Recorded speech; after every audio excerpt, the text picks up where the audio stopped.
Vegas in the fourth quarter with a big assist from Dylan Sampson. Sanders got his first NFL touchdown pass. Shador on third down throws it. Sampson to the flat. Sampson 35. Sampson 40. Sampson first down. He's at the Raider 35. It's a foot race and he's gone. Dylan Sampson touchdown. As heard right here on 92.3 The Fan, the Browns win at 24-10. Sanders 11 of 20, 209 yards, that touchdown and an interception.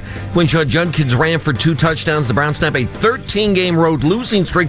The Browns defense 10 sacks, 3 of those from Myles Garrett, who now has a franchise record 18 on the season. Following the game, the Raiders fired offense coordinator Chip Kelly. He's in his first season with the Raiders after being the OC last year for Ohio State. The Buckeyes would go on to win the national championship. Cavaliers closed out their 6-game homestand last night. Donovan Mitchell making sure things ended on a good note against the LA Clippers. Cavs force another turnover. Under 3 to go here in the third.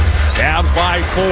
Mitchell on the bounce. Right through Collins. Puts it high off the window. Just a brilliant, dazzling play. That Kersey Cavs, FanDuel Sports Network Ohio. Good guys take it. 120-105. Mitchell 37 points. Cavs go 4-2 on the homestand. Don't miss the Browns preview show followed by Monday Night Football. All begins tonight at 7 o'clock right here on 92.3 The Fan. From the University Hospital Sports Desk, I'm Jeff Thomas. Up next time for the Ken Carman Show with Anthony Lima here on 92.3 The Fan. All the Browns and NFL news you may have missed at work. The Afternoon Drive. Weekdays starting at 2. 92.3 The Fan.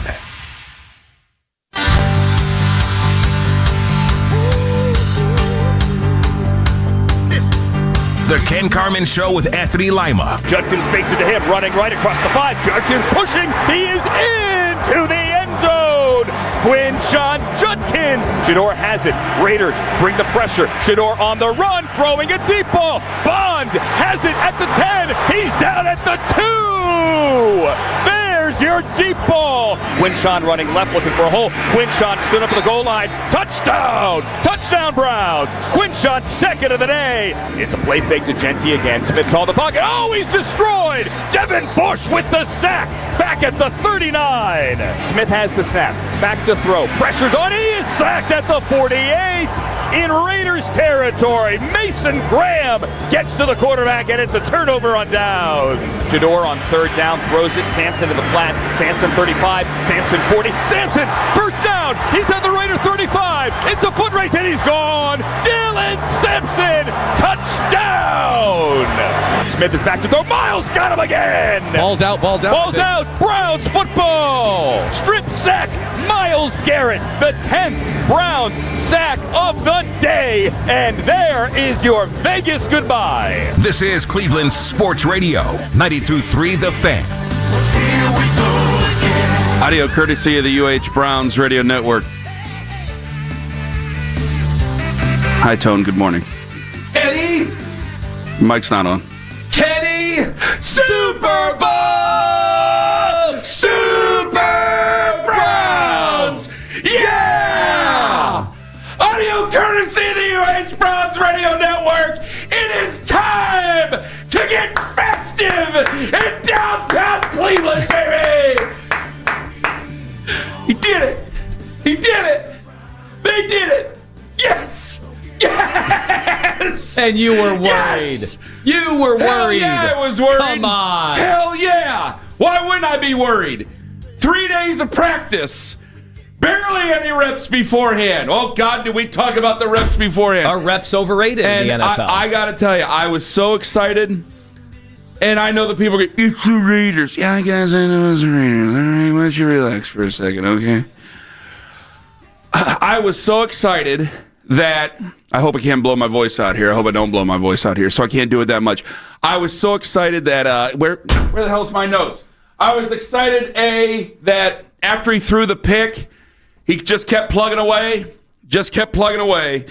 I thought he did fair. I think no. I think he did good. I think he did good considering everything that was leading up to that. He did good. Strike out the fair. Shador did good. Okay.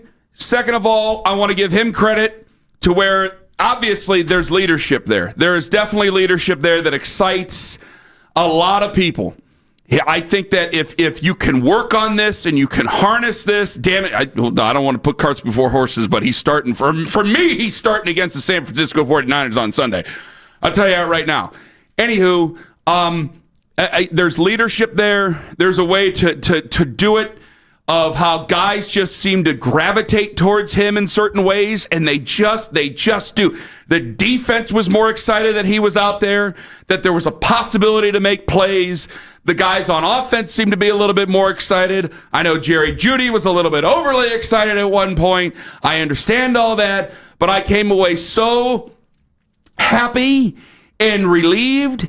And let me tell you this, and this is going to be the most unpopular thing I say today. I want to give a lot of credit to Tommy Rees and Kevin Stefanski and the coaching staff, because I thought the game plan was excellent. I thought everything they did, I wrote, and you can take a look at the notes if you can read them. They're right there in real time. There was like one series where I'm like, I don't like that. The punt, I didn't really like that. But I still don't understand the punt. Well, we'll talk about the punt coming up. That's bizarre. But I think almost just everything, it was a way to take care of a guy that had not had a lot of reps, that comes from a different offense, that everybody was paying attention to in the 4 o'clock window. There was a lot of slop out there, and I know the hardcore football guys, the guys who grew up in the NFL, their dads were in the NFL, they were in the NFL, they were not paying attention to this game. That would be Shador. They were, well, the podcasters and guys like that, they weren't really paying attention to this game. But everybody else, the fans, the regular radio show hosts, guys like us, obviously we're in Cleveland, we're paying attention to this football game. And I think there was a lot of pressure. There was a ton. Did you see Dion at the beginning of that game? Yeah. I wrote it down. I go, boy, he looks like every dad out there. Did I see him? They treated him like Taylor Swift. There was no, I thought, like, staring through like an athlete would. It was, man, this is a dad, and his son is getting a start, and I think he's nervous because of the situation that he's in and what it's going to lead to. And I think he felt the way a lot of fans did, except that's his son down there. And to see Shador keep his eyes down the field, try to find somebody to throw to instead of whatever we've been seeing, it gives me some sort of hope, gives me excitement, and makes me want to see him out there. But I got to give credit to the defense, to the offense, to the coaching staff, to the quarterback. I know the Raiders are terrible. It's their first road win in the Pacific time zone since 2012 or 2013. It's been forever since then, since before most of our kids were even born. It's a big issue to me. It's a nice win. I'm going to take it, and we're going to get ready for the San Francisco 49ers more than likely starting tomorrow, because we have a lot of fat to chew this morning. Go right on ahead. I mean, I was so pumped because, as you know, I had very little in the way of expectations going in. I thoroughly expected a lot of running backwards, the offense to look like totally disjointed. And I guess, you know, they did have 10 3 and out, so we're not going to make it seem like the offense was some well-oiled machine. But I came in with no expectations. I did not expect a lot. I'll be honest, going into the game. I think you guys heard that in a lot of our conversations throughout the week. You know, you came in very nervous. I came in sitting back going, all right, let's see what this is all about. I thought this was going to go really bad. And I couldn't back away from that Wednesday through Friday. I go, man, I'm hoping, but I think this can go really, really, really bad. And well, what I was most impressed by is he didn't have a running game yesterday. I mean, they again just could not run the football. I mean, you look at the Judkins numbers, and if you would have told me that it was one of those games where, well, you're not going to really run the football well, that you're going to have all these 3 and outs, that I think we were halfway through the third quarter and they had like 4 first downs. If you would have told me that before the game, I would have said, oh my God, nobody's keeping their job. And instead, they comfortably had this lead. At no point did you think that the game was ever really in doubt. Did you? The way the defense was playing? When it was 14-3 at halftime, I was like, but I just figured... I ended the notes when it was 24-3, and then they came right down and scored that touchdown. I was like, I'm still not bothered by it. Yeah. And then Geno put the ball on the ground. If you're just waking up this morning, you weren't paying attention to the news, the defense played well enough where they sacked him to the tune of 10 times. Chip Kelly was actually fired yesterday. Yeah. That's a true story. He was fired by the Raiders last night. He's no longer the offensive coordinator of the Las Vegas Raiders, so that is That's a hell of a thing to behold right there. The defense was suffocating. Miles is arguably the greatest player to do it. I think that a lot of people want to start having that conversation I'm seeing online, and we can have that conversation down the line. Mason Graham is finally getting the recognition he deserves for the type of rookie he's been. He was fantastic yesterday. The defense, Malik Collins was great. Shelby Harris was great. Aiden Huntington was great. I mean, you could just about name just about everybody on that defense that they were great. Just about everybody played well. It's a therapeutic win. They needed it. And I am relieved. I thought he might turn around and there'd be 15 guys on defense there. And he kept going. He kept plugging along. He threw a terrible interception and then just kept on, keep it on, and put it away. Well, after and that's what I needed. Basically, after that, good. After that interception, anytime he rolled out at all, he just threw the ball away. You know, he was throwing a lot of balls just out of bounds. He was not going to allow there to be any mistakes after that. And so I think that's an acknowledgement of, oh boy, I don't want to do anything with the defense, and the special teams is spotting me this amazing field position. We cannot make any egregious mistakes. So I thought that was smart. We don't need to go around and mess around. I had a tweet, I think at halftime, I'm like, they could literally just kneel the ball down from here on out and win this game the way the defense is playing. Yeah. But I go, what fun would that be? I want to see a challenge. I want to see the quarterback go out and make plays. And some people tweeted me like, well, don't you want to win the game? And I'm like, I just want to see a quarterback, confidently go out and, at least attempt to look like an NFL quarterback. They could have just turtled up to win the game. I wanted to see more than that. They're 2-8, like they're not making the playoffs. So, going into that game. So I don't know if you disagreed with that, because I saw some people that disagreed.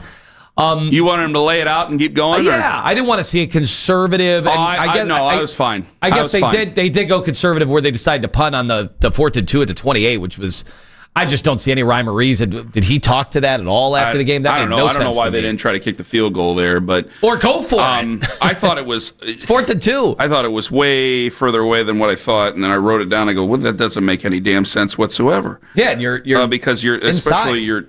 I mean, what did you end up netting on the punt? But either way. No. I mean, I would have liked to come away with 3 more out of that. That would have been perfectly fine. I don't know why you can't kick the field goals. Either way, so I like the conservative approach, because I think a guy like that, you have so much pressure on you. This is why they did the same thing when they were up on the fish. They did this with Dylan Gabriel. Like, people wanted them to just roast the ball down the field, and my buddies were texting me at the game like, they gotta go, they gotta throw it. I'm like, no. I think a young guy who's not a first overall or whatever, I even think a first overall guy, I tend to be more conservative than that. I think they remember bad throws and picks over the good throws any day. I think that you risk really hurting a maturation process, and then you're putting them. It's still the NFL. We've seen bad teams come back on us in the last few minutes of a football game before. You don't want to mess with any sort of, or put undue pressure that's not supposed to be there. I don't want to mess with anything there. So again, I thought they still did they let him throw. I mean, there was even down when they were inside their own 20. It was 3rd down. Even Ross Tucker's like, well, let's see how much confidence they would have, and they let him throw. They treated him somewhat like a normal quarterback. I know. Unlike last week, what was the big thing about Dylan Gabriel and why people were pretty much done with Dylan anyway was, well, they spotted him the ball at the 8-yard line. 6. Remember that? Was the the 6-yard line. Well, in this case, they just took Shador off the field. So maybe they're just not going to trust anybody until they really, really overwhelmingly try to, until they see, big time strides either way. But I think honestly, go ahead. But it was the Raiders. It was the Raiders, and while they have Max Crosby and he was great against the run, they didn't really get much in the way of pressure. Yeah. I mean, there just was no pressure. That was the best. And I tweeted this and people went nuts because I think they were thinking of the running game, but I'm like, that's the best offensive line play I've seen all year. I thought it was by far, it was the best offensive line. I mean, I thought that he could just kind of sit back there, and then when he needed to, he could, show his ability to improvise and make some plays. I think credit to all of them. I mean, I think that you came away, and this isn't going to be, I understand that we want damning opinions after a game that Shador starts. I'm going to be, I'm obviously excited, and it's Super Bowl Super Browns because I told you there would be a level of exuberance here because I don't get a lot of chances to celebrate these things, and neither do you and neither do Browns fans, so they need to be excited. But I do. I think that they played well in just about all three phases. I think that for the most part, they made the right decisions. Again, we can go back and forth, or we can question all we want to about the punt. I thought that was weird myself. But ultimately, I thought that, hey, you keep yourself conservative. You go out there, you try to ease into it as best you can. You try to build his confidence. I thought they built his confidence, and then there was a couple times that you see what he does, that why his ceiling is higher and why I want to see him. Because, yeah, I know Dylan has kind of wung a few out there before when he against New England and things like that, and I don't want to turn it into an anti-Dylan thing, but this guy obviously has a ceiling that the other guy just can't attain. Yeah. So if I'm going to go into evaluation mode, I'm going to evaluate the guy who I think has a higher ceiling. That's Shador Sanders. And I think you're with me. I have no desire to watch a 49ers game with Dylan Gabriel quarterbacking. No. And I get it. Maybe Kevin yesterday, a bunch of people jumped on Kevin for not just coming out and saying it, but it's delicate because the dude, is in concussion protocol. That as much as we don't really have a lot of interest in him, I mean, they've got to approach that a little bit differently. But with that said, I think we're on the same page, right? Yeah, it's got to be Shador. I'm not trying to be mean-spirited. I'm trying to tell the truth. It's got to be Shador. I got a much higher ceiling with one guy than I do the other. 216-474-0092. All right, how much credit are you giving Shador? What'd you think of him yesterday? What'd you think of the win? I thought that it was a great game plan. That's a hapless football team that you played. You made them fire their offensive coordinator. That's great. You went out there. You stuck it to them on the road. You did what a professional football team's supposed to do. And that's why I'm so excited about it, because obviously we've had a couple of scenarios where you didn't do what a professional football team's supposed to do. I give credit to the coaching staff. I give credit to the offensive line. I give credit to Shador. I give credit to everybody. 216-474-0092. Ken Carman, Anthony Lima on a Victory Monday live on The Fan. Peter and Company, Jewelers in Avon Lake.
since 1937. There's Cavs and there's NBA news that happens while you at work. Baskin and Phelps, weekday mornings starting at 10.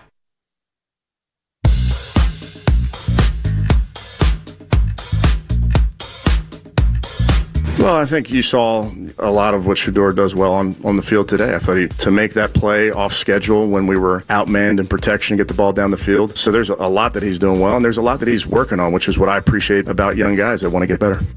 That's Kevin Stefanski on Shador Sanders. Browns win yesterday, 24-10.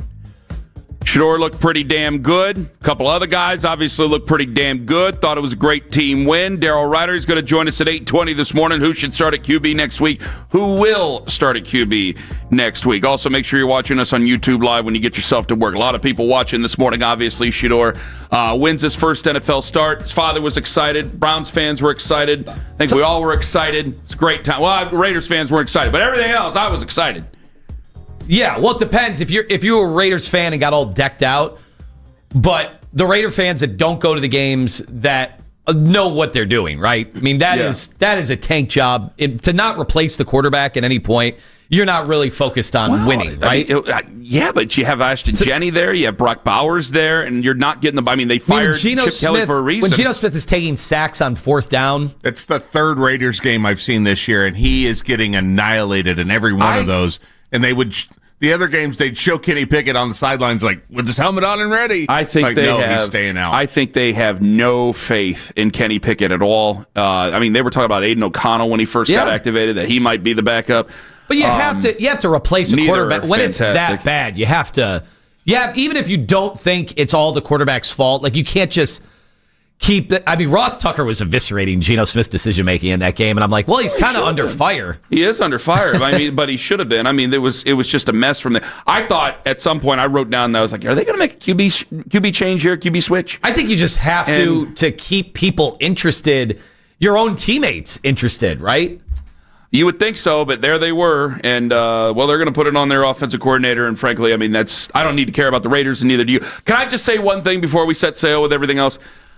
I think the Raiders have made a massive mistake in moving to Las Vegas. Now, monetarily, they would laugh in my face, and rightfully so. But you have robbed what made the Raiders special for a long time. Like, people come to Cleveland. I grew up believing that we were pretty inhospitable to other fan bases. You hear about the dog pound and the Muni lot and things like that. It's not really like that. Like, yeah, there's definitely Browns fans who get into it and get after other fan bases, and the team hasn't been that good, except with the exception of a couple of years.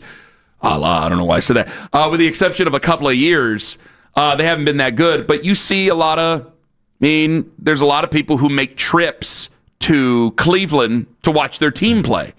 They didn't do that in Oakland. Nobody wanted to go to the Coliseum to go see a game. No offense to the city of Oakland or the Bay Area. Nobody wanted to go to the Coliseum to go, like, I'm going to go on a trip. There might have been a couple of hardcore fans. That's about it. I mean, that place, even when they were bad, it's the black hole. It was a lot of fans. Now it's just a vacation destination, and it's a takeover every single week. And there was a ton of Browns jerseys, a ton of orange shirts. It was, it looked like a Browns home game. They're used to it. It's probably every week. That's got to be disheartening. Yeah. But, what's the equivalent? Like, what if the Browns moved to Columbus? How many of the Browns fans here in Cleveland wouldn't a bunch just drop off? Because they're like, well, they're not Cleveland anymore. Yeah, but geez, like I imagine, I wonder how many Raiders fans just lost interest. I mean, they were in this area where I know it's like, hey, Los Angeles, Oakland, it's not necessarily the closest thing, but it's still like out there. And now they're just in Vegas, and people just don't seem to care. They don't see, and this is one of the most historic, fun franchises I think you'd ever see. And I know you hate them. You're a Chiefs fan. I do think they are those people. You go, who are you a fan of now? Oh, I'm a Raiders fan. Did you watch them? No. Yeah, that's fair. There's probably a lost interest in the actual, but they probably just lost interest in the NFL. Yeah, there was my one buddy Scott, who was my boss at the pizza shop. They're from San Diego, big Chargers fan. They moved to L.A. He's like, I'm going to be a Browns fan. To hell with it. Still a Browns fan, too. Holding on, even though the Justin Herbert's kicking ass and taking names. All right, 216-474-0092. Enough beating around the bush. Sorry about that. Shador Sanders, what did you think? Did you think he was good? He was good? Okay, you going to use that word? We're going to use the word good. Well, you said damn good at the start. Well, I'm like, excited. was he damn good? I'm excited. I mean, the offense will not grade out well. No. I already saw the advanced analytics. Oh, the EPA was bad. They said it was a negative game. Yes. The success rate was bad. The success rate was like 23 or 25%. Somehow Geno Smith had a higher QBR. Like, how is that possible? I don't know about that. How is that Not possible? count negative sack yards. No, I mean, if you switched them, like if Shador would have been on the Raiders, I don't think that would have gone too well for him. No. So Shador would still be running through the hallways, running for his life. Yeah, am I comparing Shador to normal quarterback play in the NFL, or am I comparing it to Brown's rookie since 1999? I think that's what you're comparing it to. I think that's what I need to compare it to. Then it's damn good. I think you need to compare. Yes, and I think we need to compare it to this because I really don't care in this game. Like if Shador starts to take off and we start to measure him against other quarterbacks, then I think I bring in, well, look at the success rate. Well, look at the EPA. And some of this stuff isn't very good. But it's your first outing, and frankly, again, there's so much that was against it where you didn't have a lot of reps. He is a fifth-round guy. There's a lot of things there that you just have to take care of him. And I told you before, the stats did not need to jump off the chart. Yeah. Just don't go out there and look like you're lost and go try to win the football game. And he didn't look like he was lost at all. I didn't think he was lost at all. And they went out and they won the football game. And then he bounced back after that. Interception was terrible. And he bounced right back after the defense. They held their own, obviously. And then you're able to bounce right back after that and keep moving the offense. I think he did everything I asked him to do. That's everything I asked the Browns to do. And that's why I'm excited this morning. Yeah. They did what I want them to do. And it didn't need to jump off the page statistically. I'm not asking for that right now. I guess here's the question going forward. Like, I want him to start against San Francisco. Yes. And San Francisco plays tonight. So, yes, they do. every time they play, they lose a guy for the year, it seems. So They're playing Carolina, I think. Yeah, Carolina. Who knows what their roster is going to look like? Obviously, their two best defensive players are done for the year, but they're still a formidable team. They're well coached, and they're going to the playoffs, or at least, right? Record-wise, the 49ers are going 7-4. They're right there in the thick of things. Yeah. So obviously, I want Shador to start this week. I don't really have any interest in seeing Dylan Gabriel. But moving forward, like I came into this week with no expectations. And so he definitely outperformed no expectations. Should I go into the 49ers game with no expectations and grade it that way, or do I have to treat him like a normal NFL quarterback? Because if he plays like he did yesterday against the 49ers, my guess is they will lose. Can I hold that until tomorrow? Yeah. Okay. Or maybe later in the show. Jerome, and I don't want to answer it just yet. Jerome in Detroit, you're first up at the fan. Jerome's at the Detroit airport. Hello, Jerome. Good morning, Ken. Hi. Super Bowl. Super Brown. Yeah. Go ahead, Jerome. I'll tell you what, that was a lot of fun out there yesterday. There was a ton of Browns fans. It was a great time. And, what was ironic about that game to me, Ken, was the whole thing about, the Shador internal clock, which was valid. That was Geno Smith yesterday. I mean, I know that line sucks, but when you take 10 sacks like that, you got to blame some of it on the quarterback. And let me tell you, the Raiders faithful out there is totally – I mean, it reminded me of Gabriel last home game where he just got booed every time. But like I said, it was great. I'm a big Shador guy. I was high on him coming out of the draft. So being out there for his first start, it was a blast. It was a lot of fun. And honestly, it just gave me hope for the rest of the season. And if they even think about turning back to the other guy, I'm going to be livid. The defense, I think, we overuse the term seeing ghosts, myself as well. And Jerome, safe travels back, my friend. I'm glad you got to see it in person, see a Browns win on the road like that. And what is a beautiful stadium it looks like. Even when he had time, he was inaccurate. There were 2 plays off play action that were wide open, and he couldn't hit Trey Tucker at all. I mean, he was just too far away. And I thought the first one was just a miss. The second one, I think that there's a lot of hearing footsteps around you that weren't necessarily there. Vaughn and Parma, you're next up on the fan. Hello, Vaughn. What's going on, Ken? What's up, Lima? What's going on, you guys? Good morning. Go ahead, Vaughn. What's happening, my friend? Man, listen, I've been waiting on this phone for about 30, 35 minutes waiting to get this off my chest. Just like you got your notes, Ken Carman, I got mine too, except for mine's in the iPhone. All right. Okay. So I've been really putting down some notes. I'm going to make this quick because I know you guys were busy. Okay, so Haslam came out and said he didn't draft Shador. That was about, 2 months ago when you guys were talking about it on the show. Then Shador Sanders had a draft watch on live on YouTube, and And when you watch him, you can tell that Kevin Stefanski was not happy about it, like he was forced to make the phone call. That's just my personal opinion. Everybody else says in the barbershop. If you look at 2 or 3 weeks ago, I'm shocked you guys didn't talk about this either. Myles Garrett threw the helmet. Obviously, you guys talked about that, and they said, what do you think about Kevin Stefanski going back to Dylan Gabriel? That guy, Myles Garrett, you can look it up on YouTube, rolled his eyes. He was kind of mad about that. So I'm putting all my due diligence in this, and then they said when Shador Sanders came into last week's game in the second half, all the O-line came up to Shador Sanders and fist pumped him. They was happy. After yesterday's game, Andrew Berry in the locker rooms on the Browns page, he looked like a proud uncle when he hugged Shador. What I'm basically trying to get at, this is Andrew Berry's pick. It's so obvious. This is so obvious. This is Andrew Berry pick. You guys always talk about on the show who pick it is. This is so obvious. This is Andrew Berry pick. And you can look at all the excitement for the players want to play for Shador Sanders. It's not a racist thing, and it's coming from. It's not a racist thing. It's about who's better, who's not. I didn't think about race when you said it there. No, absolutely. I'm just talking about absolutely. I'll tell you this. I'll have to go back. I'll tell you this. I'll have to go back and look at the post game with Andrew. You can tell the players like him and are excited to play. They're excited to win, but they're excited that you have a quarterback that can actually make some plays. Frankly. Andrew Berry looked away. If you look at the video on Instagram, I literally watched it 5 or 6 times. Ken, right. Andrew Berry hugged Shador Sanders like that was his pick. This is my guy. I picked him. If I was getting hung down from a cliff and the devil came out and said, "Who are you confident who picked Shador Sanders?" or I'm gonna get dropped off a cliff, I'm gonna be confident and say Andrew Berry. That's how confident I am in my answer right there. All right, Vaughn. Thank you very much for the call. 216-474-0092. We usually do Lima Likes at 645. We're going to move that to 745 because the reaction is just too hot. How did you think that Shador did? What did you think of Shador? And as great as the win was, next week's not guaranteed.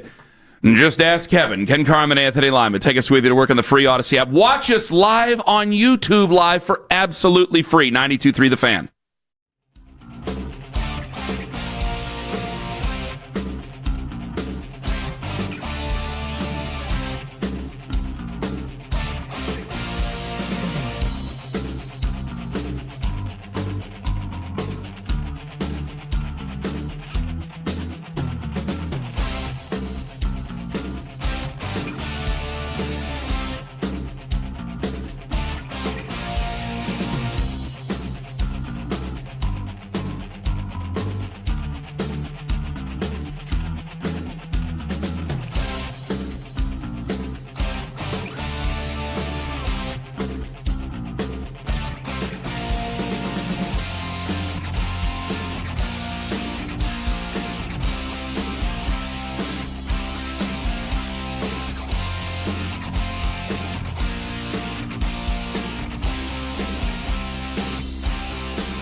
Tammy and the team at Peter & Company Jewelers in Avon Lake today. Discover stunning engagement rings and guidance from the jewelers where Cleveland gets engaged. Visit peterjewelers.com today. Want to talk Browns while you're at work? Baskin and Phelps, weekdays starting at 10 on 92.3 The Fan.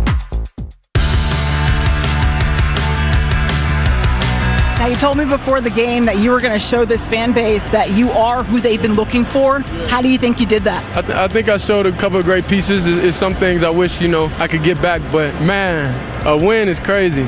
It's amazing, off of 1 week of practice, you know what I mean? Just 1 week of practice. So imagine, what a full offseason look like. It get dangerous. But it's just a 1 week of practice, so I'm just truly thankful, that everything happened. Our last quarterback said something about being dangerous. There ended up being a problem there. Everything else I love, just don't say dangerous, please. I got bad memories popping up in my head. 216-474-0092. Coming up at 8:20 this morning, dangerous Daryl Ryder going to join us on the show. Was that a pitch? Was that his elevator pitch to the Browns front office? I think the elevator pitch should be the rest of the players. The elevator pitch should be Myles Garrett whooping it up on the sidelines. That's the elevator pitch. No, but I mean, is that the pitch for next year? Like, I better be the starting quarterback next year for this team. You don't need to draft a quarterback. Well, it's a question even Sunday, right? Kevin was asked that question about Sunday, and here's what Kev had to say. Yeah, I'm not going to get into that. Obviously, proud of him and proud of this offense, and there are a ton of things to learn from, but I'm just going to worry about today. Well, hopefully that's more Aaron Glenn than real life. Hopefully that was just him being like, oh yeah, we're not gonna name a starter yet, and then it ended up being Justin Fields, which still ended up being a bad call, by the way. Hopefully that's just a little bit of gamesmanship, because if they go back to Dylan Gabriel, man, I don't know if we're just seeing what we got here, and this is what this year is. I've seen enough, Dylan. Go ahead. Here's Myles Garrett on the throw, the big throw to Isaiah Bond. They asked Myles in the postgame. Here's Myles on that. He put it up, and I'm just like, oh God, who was I even going to? I wasn't even looking down there to see IB, and then I'm just looking. I'm like, oh God, please. And he drops it in the bucket, and he reaches it out. I'm like, please, just don't fumble into the end zone. He reaches out, but he keeps possession, and I'm just like, wow, there's not many guys in the league that can make that throw. So that was a hell of a throw. I hope he can continue to grow and develop, for making plays like that, and he'll take it from there. It's just Miles and Wadsworth. That's what a caller would say. Telling you. It's just Miles and Wadsworth. Isn't that funny how we're to the point? He's a lifer now. That's how the defense talks about the offense. Who's he throwing to? Like, there's just no faith whatsoever in anything on that side of the ball. And now I think Shador might have made him a bit of a believer. Well, think about Myles Garrett, who's got 18 sacks now. You've got to sit there and go, if I had that quarterback play all season, where would I be in the MVP vote right now? Well, yeah, if he would at least have won a Defensive Player of the Week honor for his 5-sack or 4-sack performance. Well, this is one of the bigger things here is that he sounds like every Browns fan we've ever met, because I think there are a lot of people probably watching on TV, and when he let the thing fly, you're going, oh God, like you don't know where it's going to go, and you had no idea. And it's not him. It's not just him. It's everybody else that's came around. It's everybody else. It's Dylan Gabriel throwing in that type of pass that's happened before, that landed nowhere, that had no help. And no shot. And this is a shot. These are shot plays here. And this is a guy who keeps his eyes downfield. That's why this is what, if you watch the rest of the NFL, that's normal. I know Miles said there's only a few guys that can make that. I watch the NFL. A bunch of teams actually have quarterbacks that throw the ball. Quarterbacks make those. Yes, a bunch of. That's how foreign it is to Miles that he thought that play doesn't happen. I watch the NFL every week, and I'm like, wow. I saw Jackson Dart making throws like that. And that's a rookie. Like, it is possible. It's a foreign concept because we don't see it. We haven't seen it all year. Even when Joe was playing, you were barely seeing any of the vertical ability. So we're both on the record like he's the starter next week for us. Yes. Okay, what if they don't make him the starter next week? I don't know if I'll have any interest in watching that game.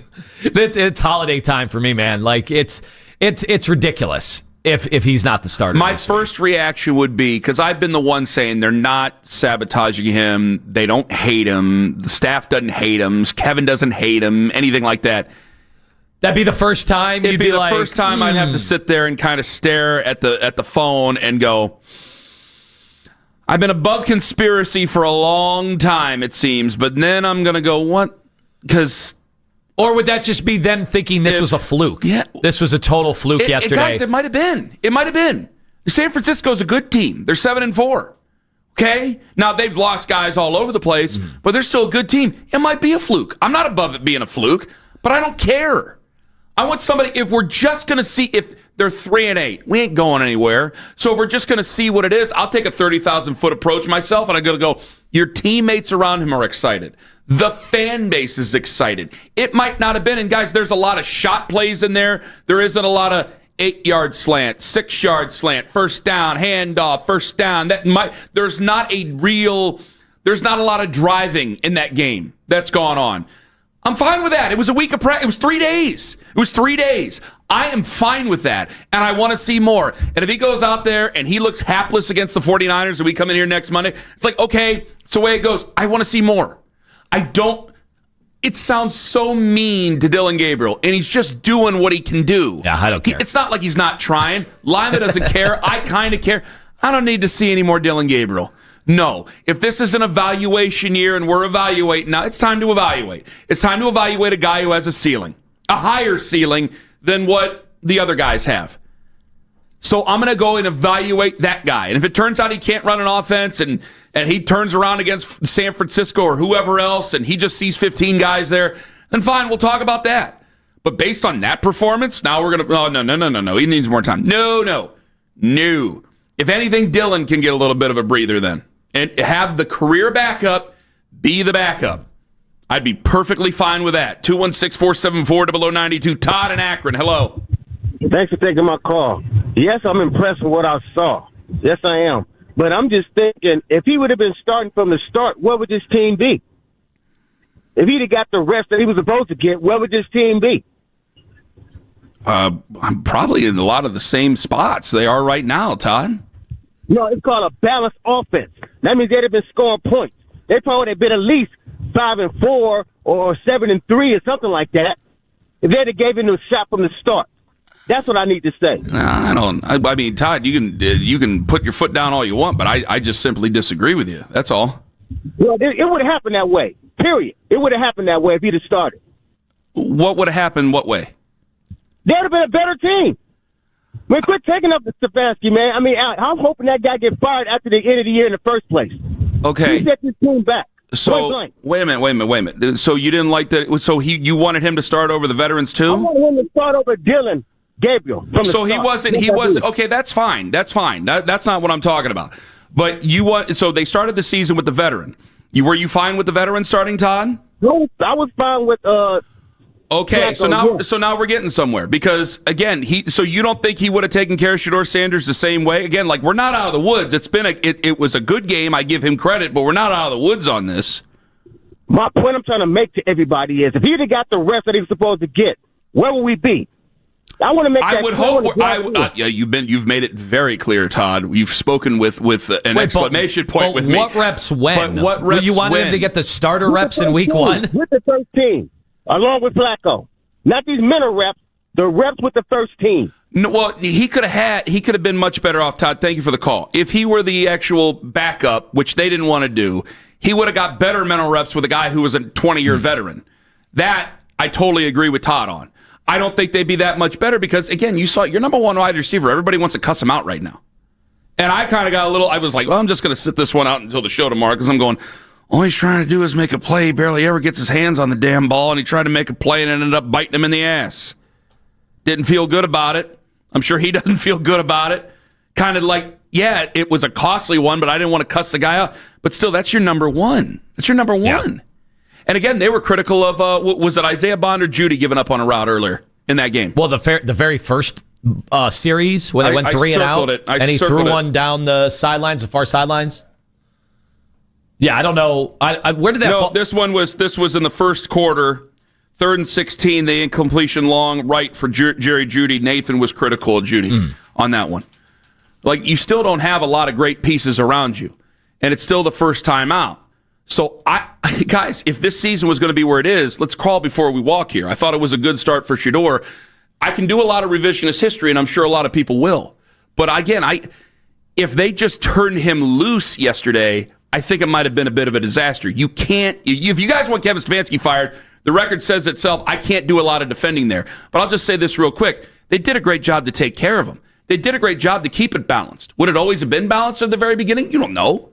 216-474-0092. We'll get to more of you guys on that. The Dangerous One, 820 on the Fan. Northeast Factor Direct and Northeast Factor Direct.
helped out with 17 points. Don't miss the Browns preview show, followed by Monday Night Football. All starts tonight at 7 o'clock, right here on 92.3 The Fan. From the University Hospital Sports Desk, I'm Jeff Thomas.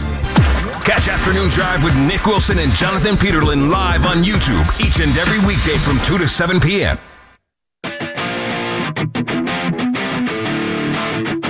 Shador is our guy.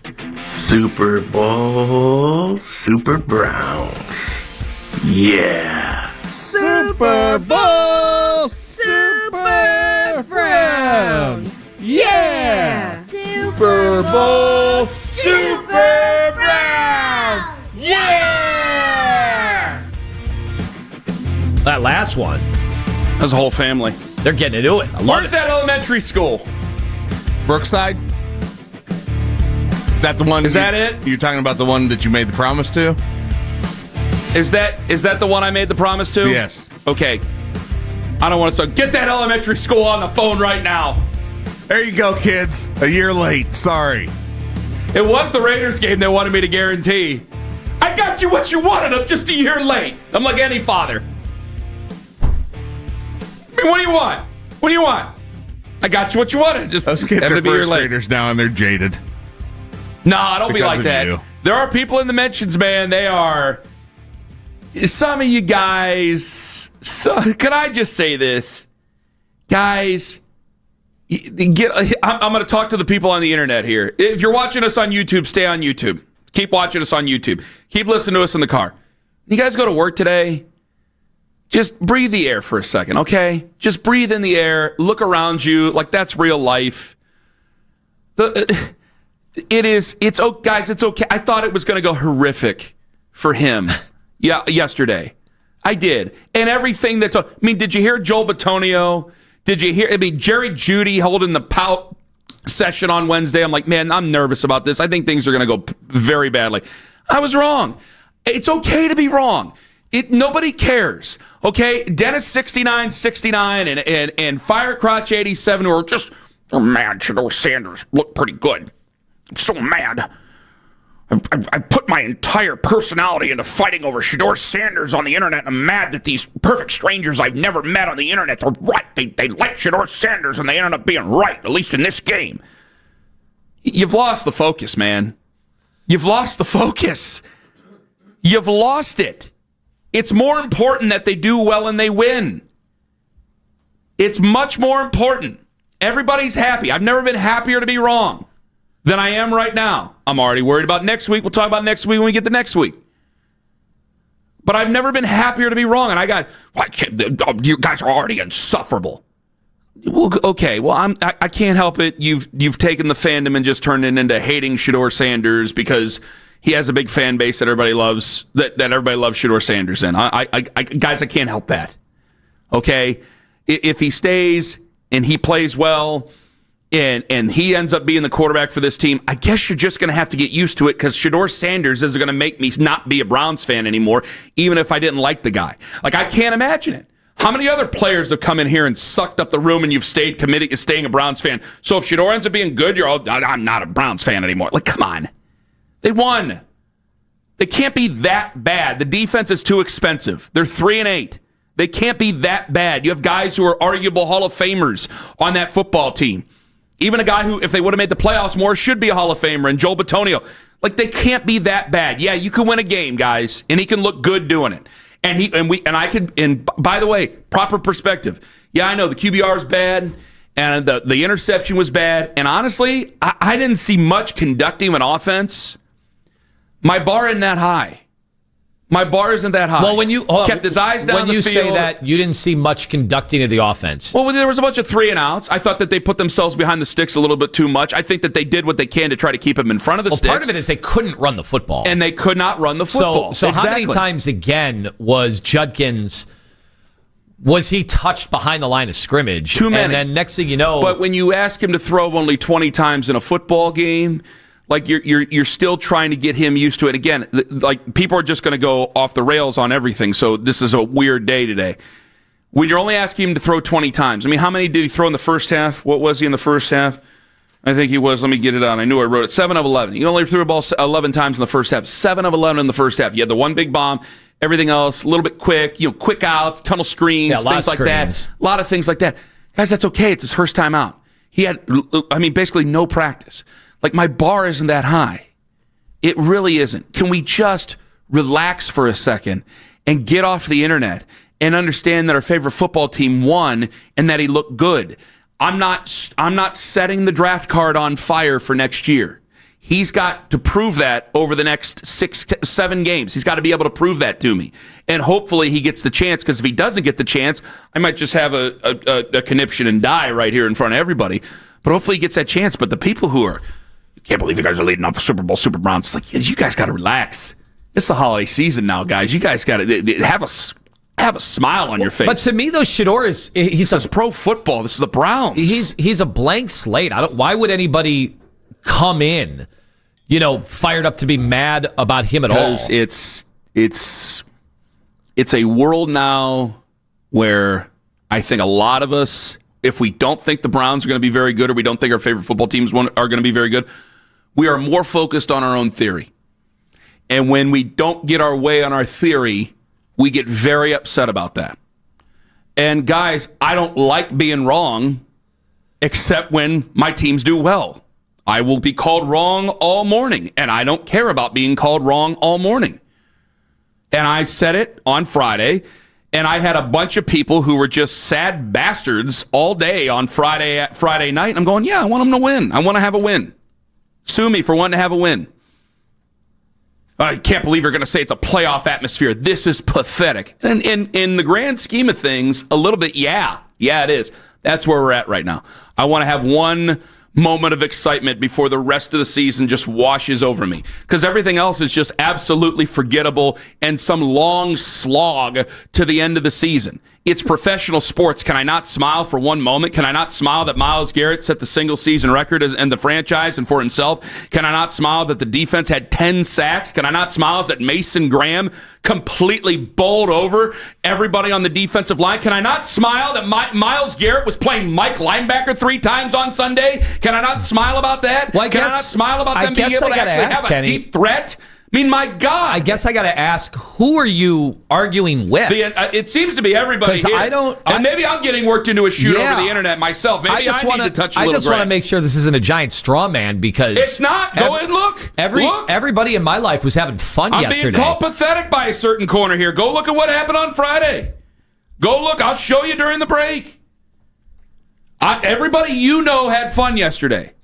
A lot of people I know had fun. And then I open up the computer and go, what world am I living in here? That can't be the majority. It's the internet. You're right. I'm wrong. Most of my friends were kind of like me. They came into that game yesterday thinking the worst.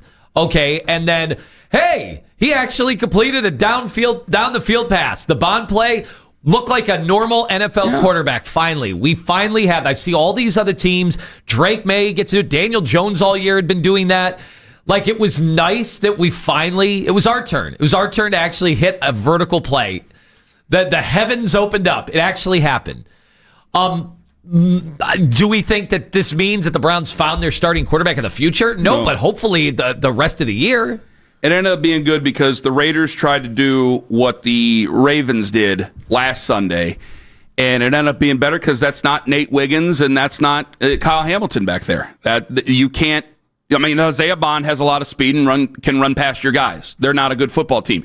And I'm going to take that, and I'm going to enjoy it, and I'm going to try to build off of that. Yeah, the interception he threw was terrible. Okay, they were able to come away with just 3, and they were able to bounce back, and they were able to score. I mean, guys, all the people who want to be right about Shador Sanders sucking up the room, sorry, guys, you're going to have to hope next week, because it wasn't this week. He didn't suck. He looked good at times. But my bar is not high. I mean, I had zero hope with the last guy. Zero hope. This, I get a little bit of hope. And that might last until the first quarter on Sunday. I don't know. I'm going to take it and wobble with it and as much as I possibly can. 216-474-0092. You get to Marty in University Heights. You're next up on the fan. Hello, Marty.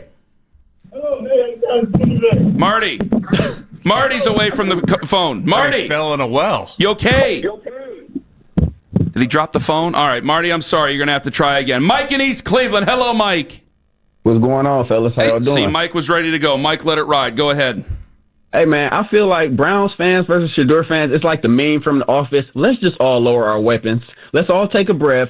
That one caller, Tony, he was so angry. Like, bro, you finna go to work. Let's chill. You talk about Todd and Akron. He was angry. He was Yes, mad. He was a mad My bad, person. Tony. Todd, let's all that's just fine. chill on both sides because I'm black and a Browns fan, and I see that's where the divide is because the allegations aside, it was the same for Deshaun Watson, and it was kind of like that for Baker. So let's just all chill because all I want is a quarterback. Now, to Shador, he played like a rookie quarterback making his first start. He was good. There was some bad. The interception. When he checked into that run play that lost 2 yards. But that's all to be expected from a rookie, right? So other than that, he played well. He should be the starter. We should go forward with him. Agreed. I don't see no reason. They drafted Dylan Gabriel to be the backup. That's what they told me. That's what they told us. They said he's the career backup. He could be a coach. Let him play backup. I don't even really want him to play backup. You know who I want to be the backup? The guy that's been mentoring Shador. Number 4. He's worth the money just to be the vet to Shador. The QB coach, Deshaun Watson? That was No. Listen, hear me out. They are so much alike, other than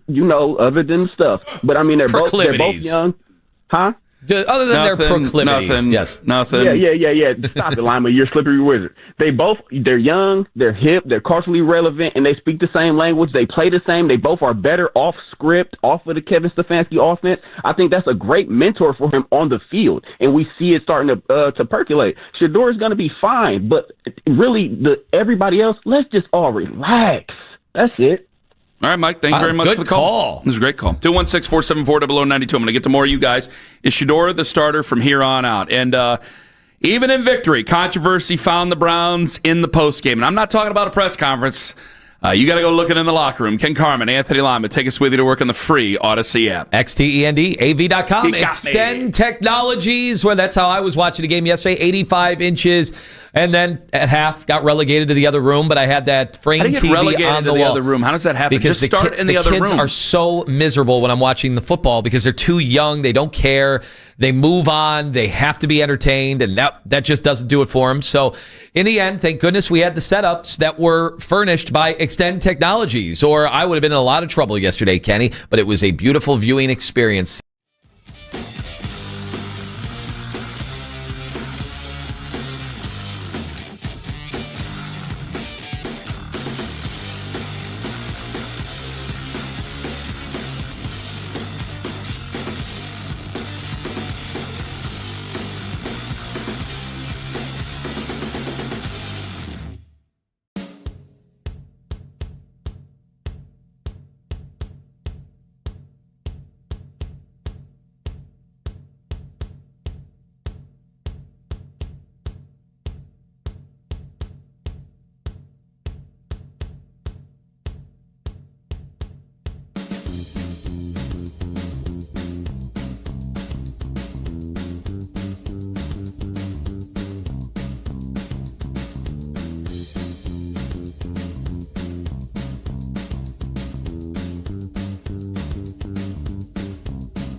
9 in a row. Cavaliers last night beat the LA Clippers 120-105. Donovan Mitchell scoring 37 points. Cavs go 4-2 on the 6-game homestand. Evan Mobley, double-double in the victory, 18 points and 10 rebounds. Don't miss the Browns preview show, followed by Monday Night Football. All-Star side at 7 o'clock, right here on 92.3 The Fan. From the University Hospital Sports Desk, I'm Jeff Thomas.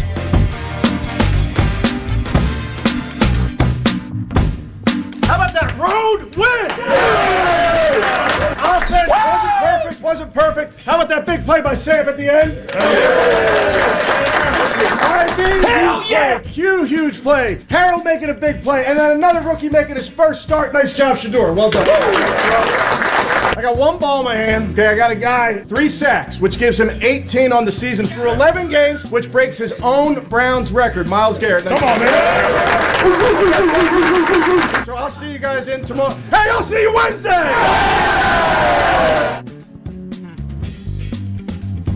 That's Kevin Stefanski in the postgame. Browns win yesterday, 24-10, in case you didn't know.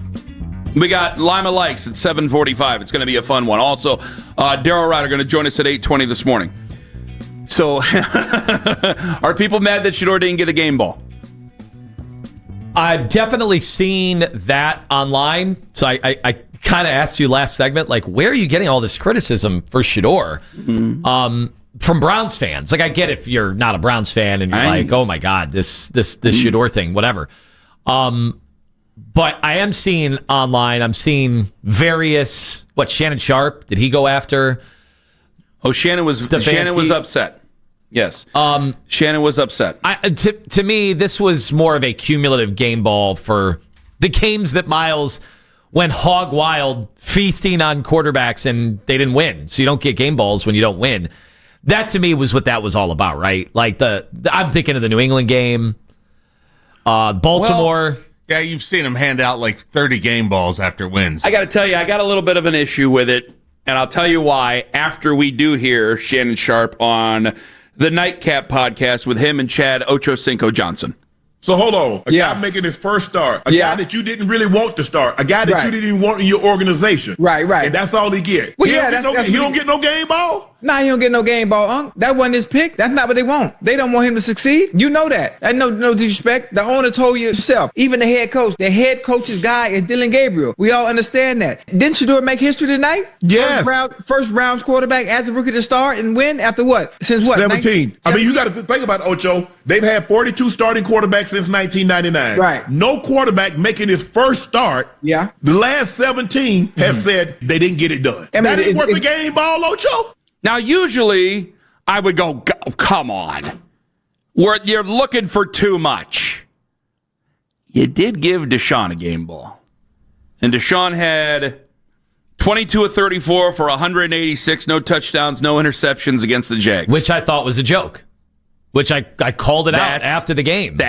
There you go. That's the thing, is you gave a guy a game ball. Well, what's the difference? You got this guy. It's his first start. See, people are gonna. You've set a precedent for everything you do get criticized for. You know that. Yeah. So there is a precedent here. So I'm going, well for me, if you only had one game ball, I didn't know you only had one game ball. You've given out multiple game balls before. Now all of a sudden you only got one. Okay. Yeah, because what in Detroit seems like when they win, it's 20 guys that get. You all get a game ball. Yeah. But he said, I only have one. I only have one. What am I going to do? He gave it to which Miles is great. He set the franchise record. He set his own record. Looks like he's on his way to maybe setting the NFL record. So it's a worthy game ball. If you were going to give it to somebody, if you had one game ball, he would be the most deserving one. So that's it. So there was only one game ball. I don't want to fan the Flames too much on it, because they won. But again, you got to ask the part of it. Going well. It is kind of crazy for Shannon Sharp. I mean, they don't want him in that organization. Well, they drafted him, so funny way of showing it. They did give him the opportunity. Well, this is the other thing, like, they don't want him to succeed. Can we just stop saying that? They want him to succeed. You just stop saying that. You sound ridiculous. If they didn't want him to succeed, they wouldn't have done what they did yesterday. He would not play. It's not he wouldn't play, but also. Guys, I mean, I know that we want to talk about vast conspiracies and the reason why he might have fell or whatever, and that's part of the reason that they didn't even want to give him a chance. I thought it was a tremendous game plan. I thought that the coaching staff did well. I give him his credit. I thought he did a lot. Do you think they took care of him? I thought so. Yes. So do you agree? Yes. Okay. So where is this? They don't want him to succeed. It's just silly. Well, you and I are here. It's just so damn silly. But that's the difference between you and I being here and then seeing others, which they would turn around and go, no. You only see this. You don't see the others. But I go, no, you're just jumping into this. The Browns have done a great job of having the very best of intentions and then still ruining people because it's still the Browns. It's not that they don't want him to be successful. It's that in the past, quarterbacks haven't been set up for success. And I've seen bad DTR against Baltimore. You immediately go through. It's like what Brian told us. When you go into a game as a backup or when you have to start a game as a backup out of nowhere, it's like, hey, go through the playbook. Comfortable with this, comfortable with this, comfortable with this, not this, not this, not this. Mark these off, cross them out. We're not running that, and let's see if we can get through it. And I think what they did with Shador, let's make him as comfortable as possible. And I thought the game plan was perfectly fine and ready to go, and I was very, very happy about it. Well, and none of these guys, they never apologize after. Like, did Cam Newton apologize for being wrong on 7 levels when it came to their relationship and acted like they were basically ignoring Shador all season, and then it came out.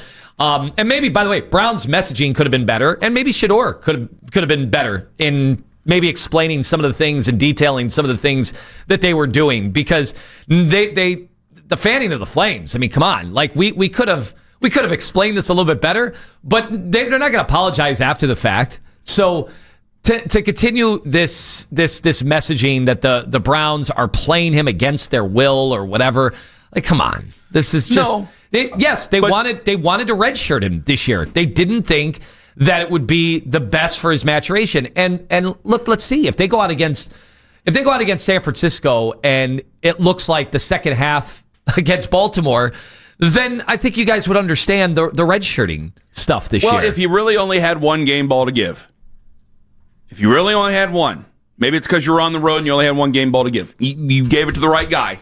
You did give it to the right guy. Yeah, should they not have given a game ball to Myles Garrett, the guy who got robbed of game balls against New England, against Baltimore, where he combined for 9 sacks in those 2 games and didn't get any love?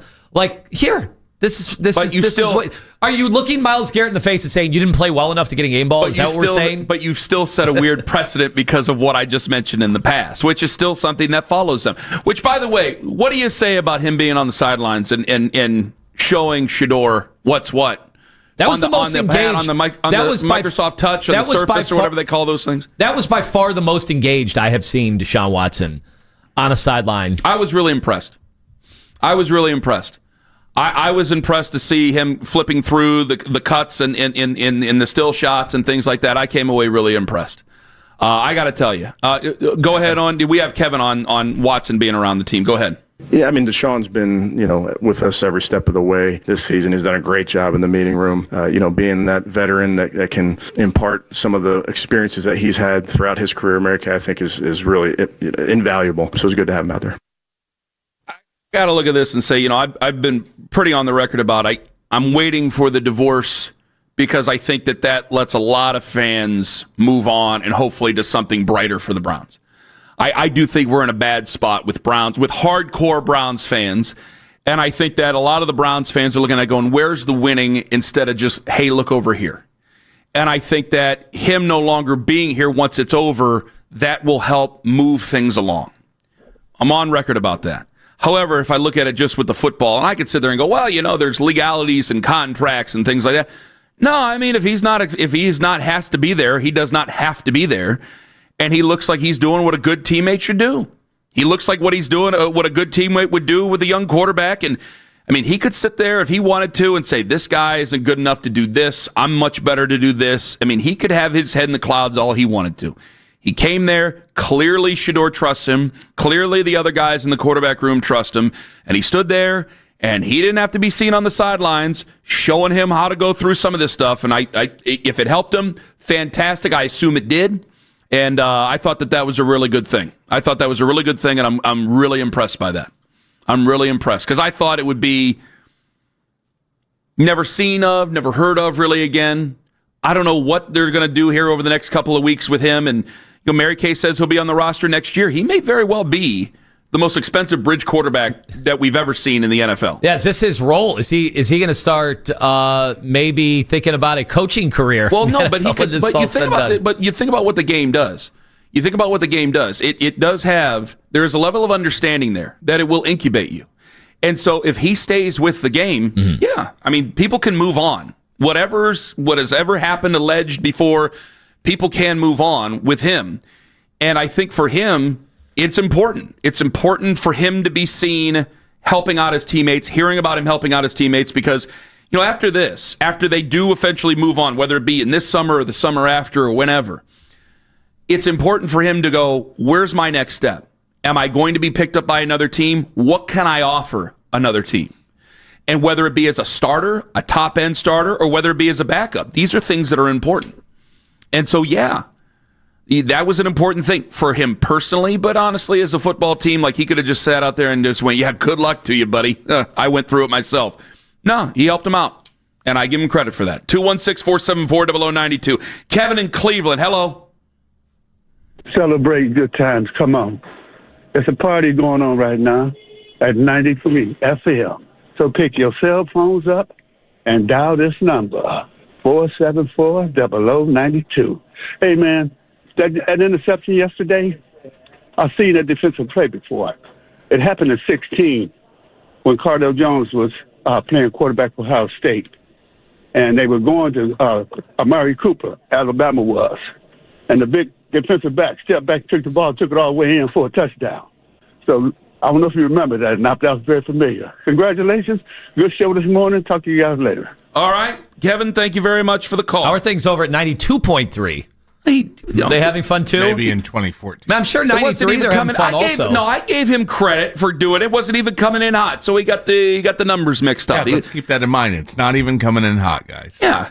So maybe save the coming in hot. Oh, I'm sorry. 94 is doing good. 95, 96. I didn't know we had master thespians on there, and they're supposed to hit their marks here. This isn't, I mean, we're in Playoff Square, but it's not Playoff Square. Chuck in Cleveland. Hello, Chuck. Hey, hold my cup. Chuck. Yo. Hey. What's up, guys? How we doing, man? We're doing well, Chuck. Chuck, who are you telling to hold your cup? What are you drinking? It's just a joke with me and the guys at work. Oh. So you don't want to hear it on the air. That's fine. So let me say this, man. Happy we got the win. Myles Garrett is not only the best defensive player in football, arguably he's the best player in football today, the best all-around football player. Who's better? I mean, you know, it's a quarterback award. That dude should get the MVP this year. Now, I do want to say this. My wife was just saying, this guy goes up here, smiles, and it dawned on me, through all the adversity he's faced, 3 things happened to him this year. I mean, this dude's been robbed, right? He had the fall, and maybe the worst is the call. You know what I'm saying? I'm saying if we can power rank those 3. What's the last one? The what? The fall in the draft. Okay, right? and he got robbed.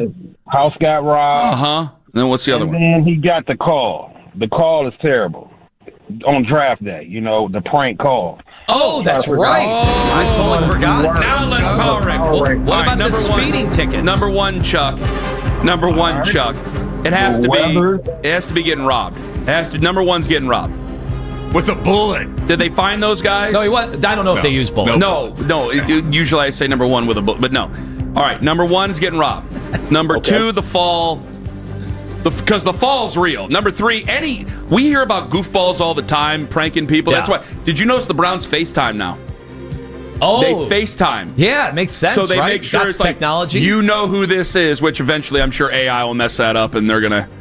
Look for the Sora bug in the corner. Yeah, look for the Sora logo up in the corner. Wait a second. What about... That's how that goes. What about there, a Browns quarterback? Lima said months ago that the call, I think the call was worse. That was an epic... That was pretty... That hurt the soul. Yeah, but it's still like there's goofballs, Chuck. Like now since we power rank, we're up against it. And thank you very much for the call. Hold my cup, Chuck. Okay, the call is the call isn't as bad as the fall, because the fall is what the NFL really thought of him. Yeah, any idiot can call up and prank somebody. Very humbling. Yeah, a lot of that. But just getting a speeding ticket as a Browns quarterback. What do you mean? I mean, if ever bad. there was somebody that would get a pass, It would be a Browns quarterback. The Browns, you're as on 71. You're as famous as can possibly be in this town. I kind of agree with Anthony. Like, that is pathetic. You're the quarterback at Cleveland Browns. It's 71. They're not letting anybody speed on 71. I know quite a lot of people who have been let go. I can't talk about it on air, but I have a personal family member in the same exact area got a warning. Well, congratulations on all their success. Did he have to play well first? Did he have to actually win a game? Like now, if it happened, are they letting him go? Do you earn that? I am not going to speculate on what our boys in blue are going to let people get away with, depending on how good they are in Cleveland. Don't recklessly speculate. Don't recklessly speculate. Don't recklessly operate. Or speculate. There's some famous stories about a certain Cavalier point guard back in the day. You don't need to make him more famous on the air. You don't need to make him more famous. Please recklessly speculate. Reckless speculation. Daryl at 8:20. Coming up next, what do you got for Lima Likes? Some interesting things going forward as we turn the page into what they call Michigan Week. And these calls are an all-timer today, so you got to watch us on YouTube Live and see our reactions live and in person on YouTube Live, 92.3 The Fan on YouTube. Friends, Ken Carman here for Classic. Whether it be a Chevy, whether it be a Ford, whether it be a Mazda, whether it be just about whatever you want.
The Fan on the Odyssey, iHeartRadio, and TuneIn app.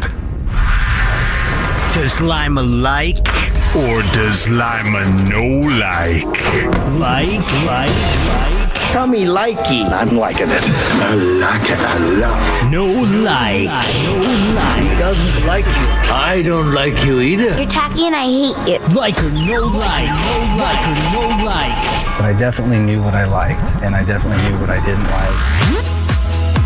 Well, how could you not like? What transpired yesterday was a Sports Sunday extravaganza in Cleveland, but we will start out with our Browns. I'm alive. How about your hungry dogs? Kenny, hungry dog periods aplenty, getting the team ready to go, and I'm alive. Did we see multiple shots of the head coach and the quarterback communicating, smiling, talking, preparing? Kenny, there were a lot of narratives out there this week that the head coach and the quarterback didn't get along. Have those finally been debunked based on what you saw yesterday? Yes. No. Maybe. They will never be debunked. No. They will not. No, they will not be debunked. They won't be debunked based on yesterday. It's just, listen, we all have our theories, and we don't want to come down from our theories. People said last week that they wouldn't even look at each other. There you go. And yesterday, on full display, what did you think? Somebody else came out with the other part of the broadcast where they were talking to each other during that timeout against the Ravens. Yes. They had long conversations. I know. The fireside chat between the two. It is nice when you get a W. Obviously, look, the Baltimore thing was crazy. He goes in there at halftime, and, how many guys would have been ready? It's just a tough spot to go in. Obviously, Baltimore fighting for their playoff lives. Now, they've won 5 in a row. Still don't look good. I don't think they look good at all yesterday. Lamar Jackson's a different guy. He can't move. He's getting tracked down when he takes off. It's crazy to see. Anyway, you know what? It was more than just Cleveland that was impressed with Shador's debut. Lima likes. Looks like one of my go-tos, True Social, the president, Donald Trump. He had this to say. Shador Sanders was great. Wins first game. Career start. As a pro for Cleveland. Great genes. I told you so. Oh. That coming from the president of the United States. So it wasn't just Zoran Mamdani that he liked this week. He also liked Shador Sanders. Ladies and gentlemen. Also, I'm alive. What were you going to say about that meeting? It was very interesting. The one clip was great. The one clip was hilarious. Go ahead. The Cavaliers. Big win yesterday over the Clippers. And I know kind of a scheduled loss situation for the Clippers. They played back-to-back and 3 out of 4 nights. But just kind of a dominating performance by the Cavs. We had like 6 guys out ourselves. Yeah, well, you had Donovan Mitchell and Darius Garland. And that's all you needed. All you really needed was Donovan Mitchell. 37 points, 5 threes, and his head coach thinks this might be as good as he's played. Is there any guard in as well as him in the league? Everybody's going to talk about the scoring. I thought the passing was phenomenal to me, the lobs and the kickouts. He's just in a great place, great demeanor. He's got great control of the game. He's in the this kind of money spot in his career. He just kind of got control of everything. Great on the bench with leadership-wise. He's in a great place. He's having a career year. He was already All-NBA last year, first team. Is this good? Can he carry this team to the NBA Finals playing the way he's playing right now? Well, I think it would put a lot of stress on him. Can I just say something? I think I might be in a place. Cavs Update brought to you by Surfside. Wonderful people at Surfside. They always ask you to please drink responsibly. And I had some on Saturday night. I think that... How was it? Was it good? It was really good. They got the 2 versions. You can go lemonade, you can go iced tea. I went iced tea. So James Harden and Kawhi Leonard played yesterday. I really was terrible. 0 for 8. Well, I really got to tell you, I don't want to hate the Clippers. I think I hate the Clippers. Yeah? They just seem to be so... Mailing it in? I don't care about anything. And they got Kawhi Leonard, you won a championship with Toronto over, the hated villains, Golden State, and now it's just I play, I don't. We'll figure it out. I think he's been in 16 of the 17 games this year. I mean, now that they got the new rules, they can fine everybody. Yeah. But it's like they just have these games where they just don't, like, there's so many more of those games that they don't care than it seems to be any other franchise. And I want to like them, and I end up hating them. I like their new logo. I like their new building. Oh, it was such a mail-it-in performance last night. It's exactly what it is. It's a mail-in performance. I go, you guys seem to have this more than any other team combined. The Cavs were at the rim, every shot they were contesting, and the Clippers were just, I guess I'll come down and shoot a three. Exactly. And I'm like, I don't want to hate you, but God, I really hate you. Likes. What has happened to the once proud Baker Mayfield? 9 of 19 last night, 41 yards. It was a humiliating performance. You can't help yourself. 2 interceptions. I told you last week I'm off the Baker Mayfield bandwagon. It was fun while it lasted. We were talking MVP, and now he's injured too. Did you see last night that shoulder? He was laboring. So what are they going to do? If you play, you got to keep playing, right?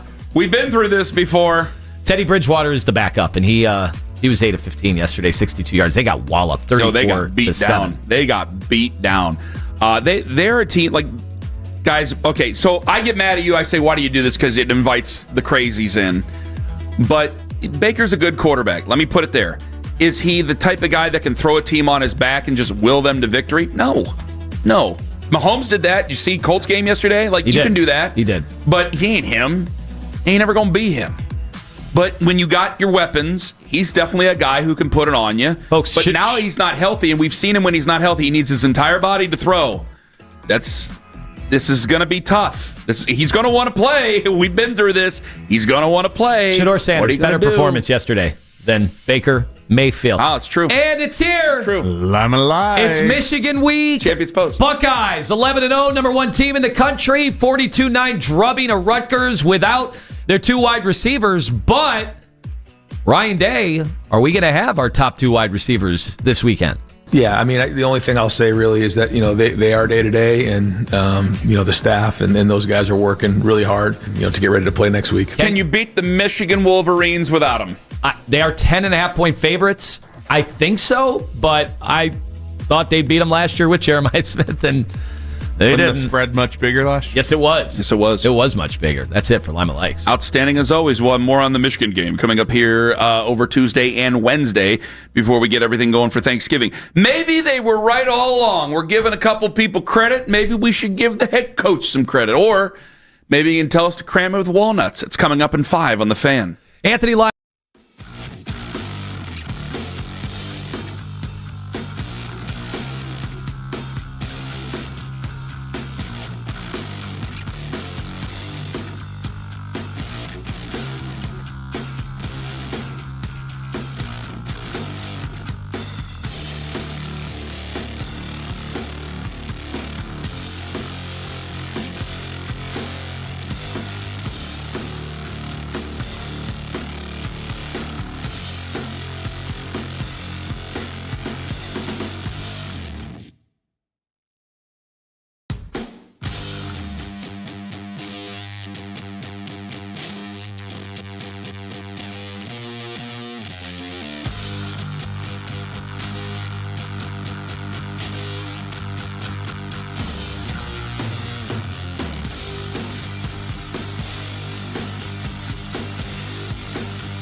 points in the win. Don't miss the Browns preview show tonight, followed by Monday Night Football. All starts this evening, 7 o'clock, right here on 92.3 The Fan. From the University Hospital Sports Desk, I'm Jeff Thomas. Just like you, they're still talking about yesterday's game. The Afternoon Drive, weekdays at 2. 92.3 The Fan.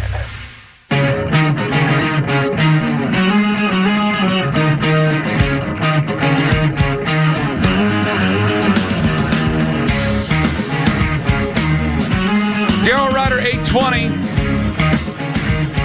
Who's going to start a quarterback next week, and who will start a quarterback in the next week? Who should, who will? Those are two different questions. Daryl Ryder is going to join us at 8 o'clock this morning. 216-474-0092. Is it time to get a little bit of credit where credit is due? I thought Shador was pretty decent yesterday. Pretty good. No. See, I keep having to fix my words because I was excited about yesterday. There are some pessimists in there. There are some folks trying to get in and say, nah, he wasn't that good. You guys are crazy. You guys are just Browns fans. Okay, maybe we are. The bar isn't high. I said all last week, it's not a high bar. You got to be better than what Dylan Gabriel was. And he was better than what Dylan Gabriel was. There were some plays there, and I don't care if some of it was a fluke. I don't care if some of it was a luck. Kept your eyes downfield, trying to make some plays. That's what I needed him to do. And there were so many times where the Raiders they tried to just do exactly what the Ravens did. Problem is there's no Nate Wiggins back there. There's no Malachi Starks back there. There's no Kyle Hamilton coming down the A-gap. Which, by the way, did you see that Grant Delpit stunt? Yeah. Oh, my God in heaven. That was fantastic. Everything they did worked yesterday against Geno Smith. I should say for the Raiders, there's no Denzel Ward back there. There's no Grant Delpit back there. They don't have them. They don't have them players. And you got Isaiah Bond, who was able to run behind some of these guys. Now, we'll get to the Jerry Jeudy thing coming up in a bit. I want to ask Daryl about it before I go. I got to be honest with you, I felt kind of bad that he fumbled the ball on Sunday, and I'll tell you more about that around 8:45. I thought that Shador played pretty well, considering. I also think that they handled the situation very well yesterday. I thought that the offense was balanced. I thought they did everything they could to be conservative, to take care of him, but not just completely castrate any ability to make a play. I think that they did as good a job as I've seen a Browns coaching staff do with a young QB. I've seen a lot of bad quarterbacks go out there and play, and I've seen them be set up for total failure. But I thought that they did a tremendous job, and I think that Tommy Rees and Kevin and those guys, I think they deserve credit for it. Well, here's the thing I noticed. I remember last week, I think it was Jonathan and Nick in the afternoon, they were talking about how, well, now there's nothing, there's no outcome that Stefanski will get credit for at this point, because if Shador looks really good, it's going to be, well, how did you evaluate him so far behind that it took this long? But I think the way the game played out and what we've seen with so little, it's obviously the smallest of samples, a half against Baltimore, and then against the worst team in the league, probably. I think we can say that confidently now. I know the Tennessee, we'll see them in a few weeks, right? Tennessee was good yesterday, man. Cam Ward had his best game of the year. Cam Ward did that kind of, like, I'm going to throw him on my back, and we're going to keep plugging away here and see if we can get back in this ball game. Yeah. That was a hell of a performance by him. I mean, I see a lot of people now saying the Raiders are the worst team. I mean, who knows? It could be a sliding scale with all the bad teams around this league. Don't count the Jets out just yet. Well, I know we just lost to when them. we lost to the Jets, we were the worst team. We were, in the deservedly so. So maybe it's a fluid situation, but in the small sample size, I think you're seeing that Shador has, like we've talked about all year, arm talent, no doubt. Those leadership traits, no doubt. Composure. I thought he looked really composed yesterday, but I also have to say, I was most impressed after the pick. Yeah, I thought it could have really gone downhill after that. He could have started pressing things like that. He didn't. But I do think also you could see, is he ready to be, hey, I'm the starter, put a team on my back right now? No, he's not ready for any of that. And I think that speaks to, some of, I don't want to let him off the hook totally, but some of what Stefanski had been telling people based on the Jason Lloyd story that, this was supposed to be a redshirt year for him. And they had two veterans here. They had Joe Flacco. They had Kenny Pickett. Now, none of that made sense to me. The organization of the quarterback room made zero sense to me. But it kind of makes sense. We'll see what Shador looks like against better competition, because he is going to see, better competition the rest of the year. for the most part, right? So I'm not so quick to not give credit. Like I think they were the offensive play calling, the format, what they were doing. It obviously kept that pass rush at bay. Yeah, because the offensive line held up in pass protection yesterday.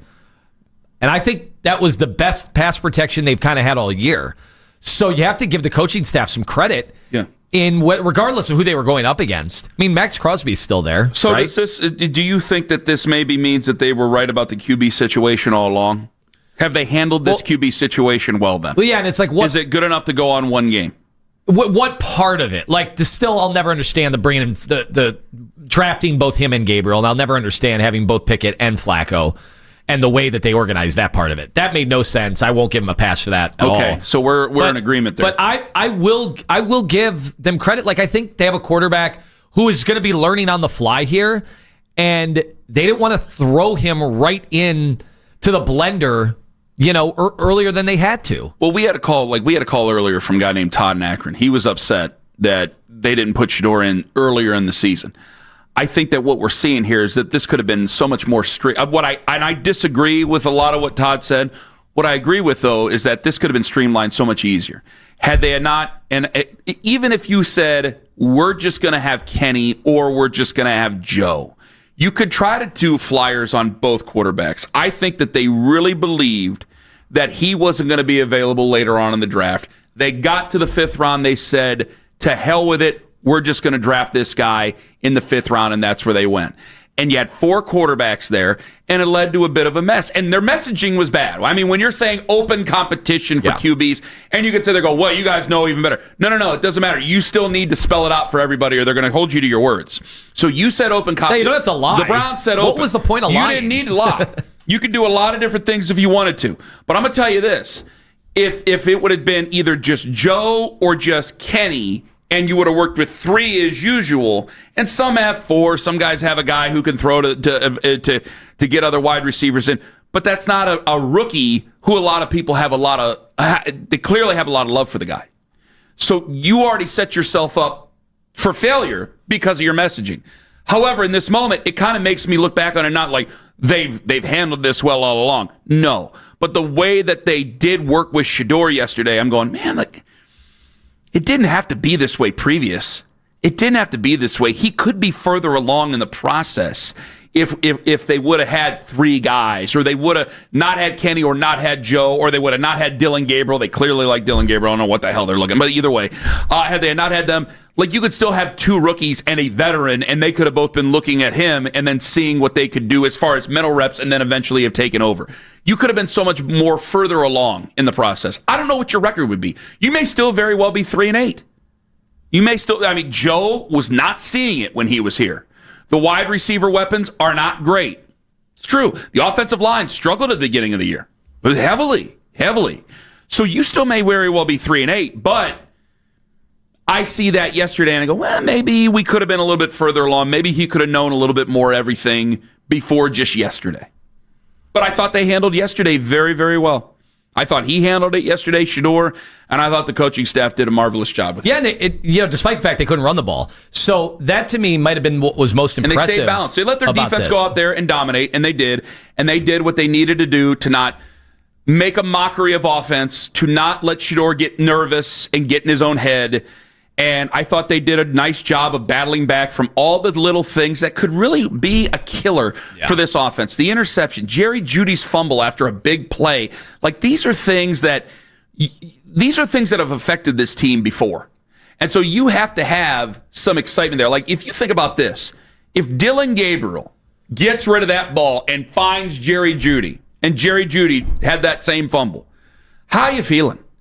Because I think everybody else, they probably still would have won the game with their defense, but everybody else is kind of going, oh my God, even when we get lucky, this is terrible.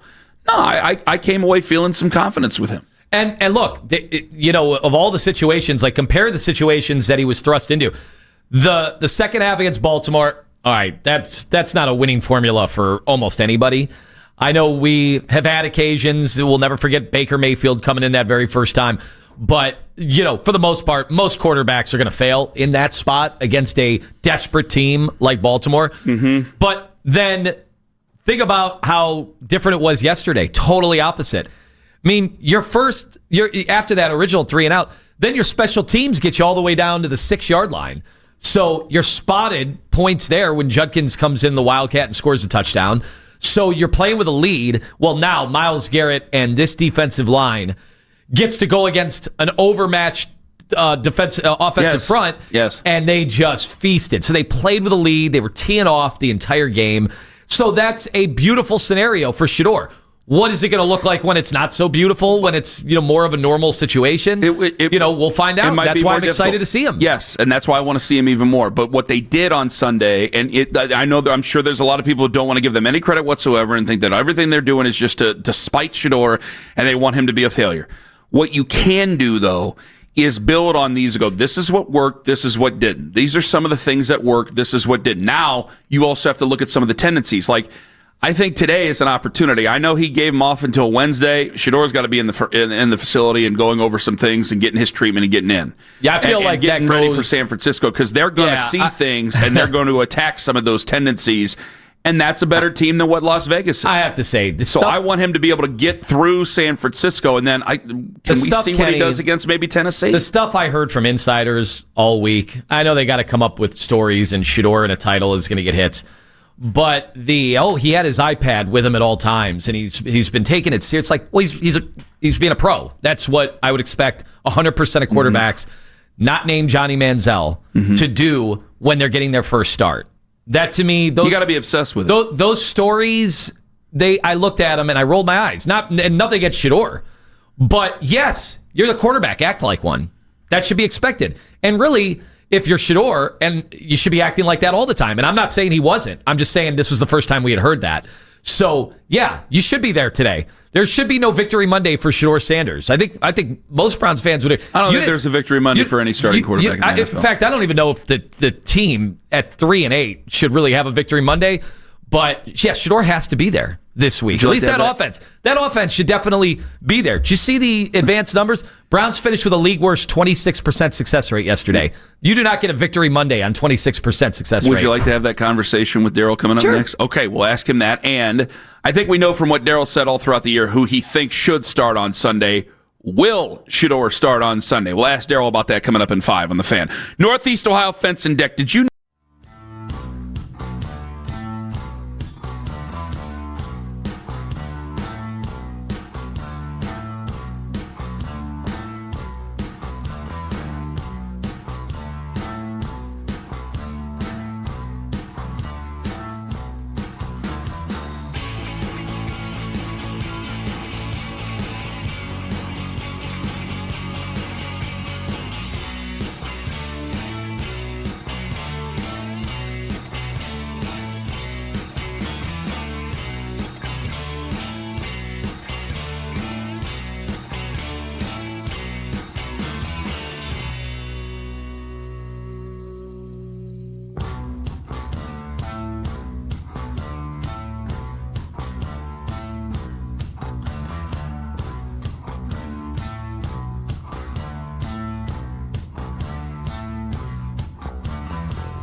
I mean, he put it up, and I'm just like, oh God, who was I even going to? I wasn't even looking down there to see IP, and then I'm just looking. I'm like, oh God, please.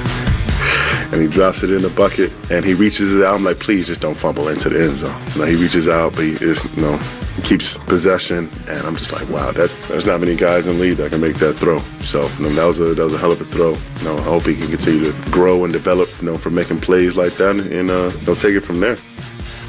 Hell yeah. Browns won.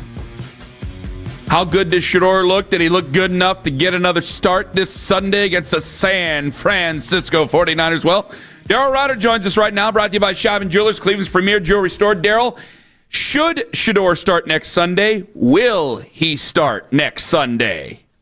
Absolutely, he should start next Sunday, and I believe he will start next Sunday. I just don't think that Kevin Stefanski wanted to make that announcement right after the game. Why is that? Well, that's just how Kevin works. I mean, he's always been that way.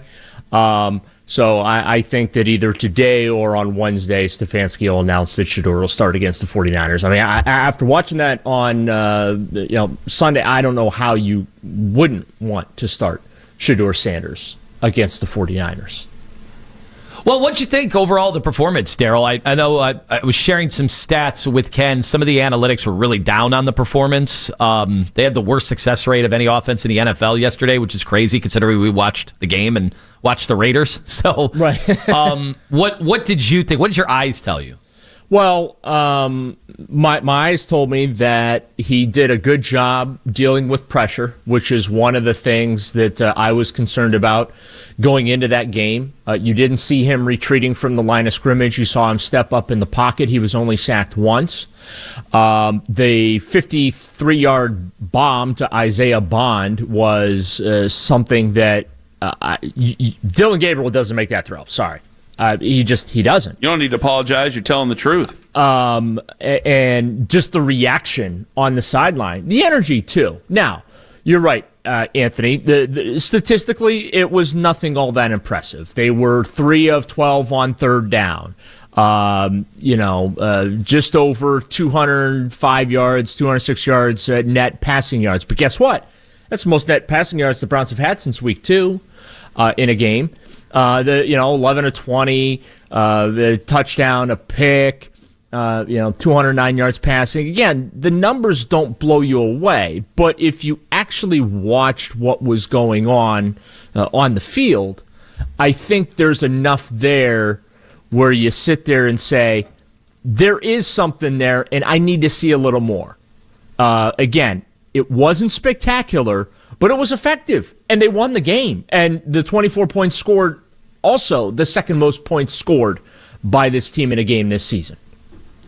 Daryl Ryder, brought to you by Shador Jewelers. How did you think that the offensive game plan was handled with Shador? I thought it was okay. There were a couple times. You thought it was just okay? I thought it was brilliant. Yeah, well, I thought there were a couple times where Kevin got conservative with it, and understandably so. I think that Tommy Rees and Kevin Stefanski did a good job of putting Shador Sanders in a position to succeed. I keep going back to that 66-yard touchdown off the screen on the screen pass to Dylan Sampson. That same play was called, I think it was against the Jets, and Dylan Gabriel threw it into the sideline. But I think the coaching staff did a really good job of giving Shador Sanders an opportunity to be successful with how they structured the game plan, the plays that were called. And again, I think Shador did a really good job. When the Raiders brought the heat, he didn't retreat. And, some of those bad habits that I was really concerned about did not pop up Sunday in Las Vegas. And I think that is a tremendous positive for him. Daryl Ryder with us on the hotline. So we're in agreement that we'd like to see more Shador, and we'd like to see that start this week. Do we have to now maybe go back and look at some of the comments that have been made in recent weeks about their handling of this situation? Because it seemed like he was ready to play. Yeah, he made a rookie mistake with the interception, but I saw Trevor Lawrence turned the ball over 4 times yesterday in a win. So I don't think that's the end of the world. But overall, how did they handle this situation the last few weeks? I think that they handled it a lot better than they get credit for. And Shador handled it really well. I had a couple guys tell me last week they really liked what they were seeing from him behind the scenes as far as his preparation going into that game. I think it's easy to criticize from the outside looking in when we really don't know what's going on, and also too when we're having to watch Dylan Gabriel and he can't move the offense. There were I think I say this tongue in cheek, and I'm sure if we broke down the actual numbers, it's not the case, but it just felt like there were more explosive plays in that game yesterday than all of Dylan Gabriel's starts combined. It felt different with Shador out there on the field, and hindsight being 2020, I kind of feel like maybe the Browns handled this the right way. They certainly handled yesterday the right way, and so let's give this situation some opportunity to breathe and see ultimately how this thing plays out. But again, I saw enough to where I want to see more. And let's give this kid an opportunity now, like you gave Dylan Gabriel. Let's see if he can build week to week and get better week to week. Dangerous Daryl, brought to you by Schaub and Jewelers, Cleveland's premier jewelry store. Okay, what did you think of the fumble by Jerry Jeudy? I kind of feel like we're getting Denver Bronco Jerry Jeudy right now. Just not in a great mood, not focused. I don't know what's going on with him. You'd think that he would have been excited that Shador is out there because Shador actually throws the ball down the field. And these receivers going to have, because there were a couple of times where it appeared to me like receivers were cutting some routes off. And I think that's a habit that was formed because of Dylan Gabriel. Well, they're going to have to finish those routes now with Shador because he is not afraid to throw the ball down the field. But that was just a complete lack of focus on Jerry's part, and it looked like he stopped running too. Now, it might have been because he was getting ready to make a cut or something, and I don't know, but that's just what it looked like to me. But he's got to be better. And if you're going to have an attitude like he has, at least go out and do your job. Jerry Jeudy's not done his job this year. And that's where my criticism of him comes in. He was fantastic last year. And I don't know where that guy went. And maybe part of it's because when he was in Denver, it was a quarterback circus. It's been a quarterback circus here in Cleveland. He's had, I think 5 different starters since last 5-6 different starters since last year. So I understand where he might be frustrated by that, but you need to control what you can control and just go out and do your job. And unfortunately this year, again, I just don't feel like Jerry Jeudy has done his job. And he didn't yesterday. He cost him an opportunity to put more points on the board. Well, it was another explosive play. I think it was 33 yards before he got the ball punched out from behind. But yeah, just a lack of focus and a lack of attention to detail from someone who is supposed to be one of your best players on offense. Well, I was critical of what happened on Wednesday when he spoke to the media, and it was just, a minute and 40 seconds or whatever it was, Thursday or Wednesday, I forget which day. It didn't come off great, in which some people were like, well, you don't know what's going on in his life. I go, then he don't need to speak on the podium if something bad happened. I hope nothing bad happened to him, but I don't need to hear him on Wednesday if he wasn't up to talking. In that game, though, I felt a little bit of sympathy in a way, just because I'm like, he didn't do it on purpose, and I thought he had the ball, and I think he was thinking he's got to make a play any way he possibly can, and he forgot somebody was behind him or didn't see somebody behind him, and he tried to make a move and shake somebody and ended up getting the ball punched out, and it was embarrassing. I like that he and Shador Sanders were basically immediately sitting with each other. Yeah. And they were going over some of the clips. I was more encouraged about that. I think you're right. My thought of it is that because of his contract in so many ways, I think we're kind of stuck with him. So I gotta make the most out of this because he's your number one, especially because we're not out of the woods yet with our quarterback situation. So we got to get it figured out because I don't know when the next time you're going to get the chance to really draft a top flight wide receiver unless you luck into one in the mid rounds. No, you might end up being able to do it next April. You just don't know how this is going to play out. You hope, but as of right now, I'm encouraged by it, but I'm like, I'm still drafting a quarterback until he proves different here over the next month and a half. That's where I'm at. Yeah, I know. But here's the thing with Jerry yesterday. He already made the big play. The big play was made. He caught the ball.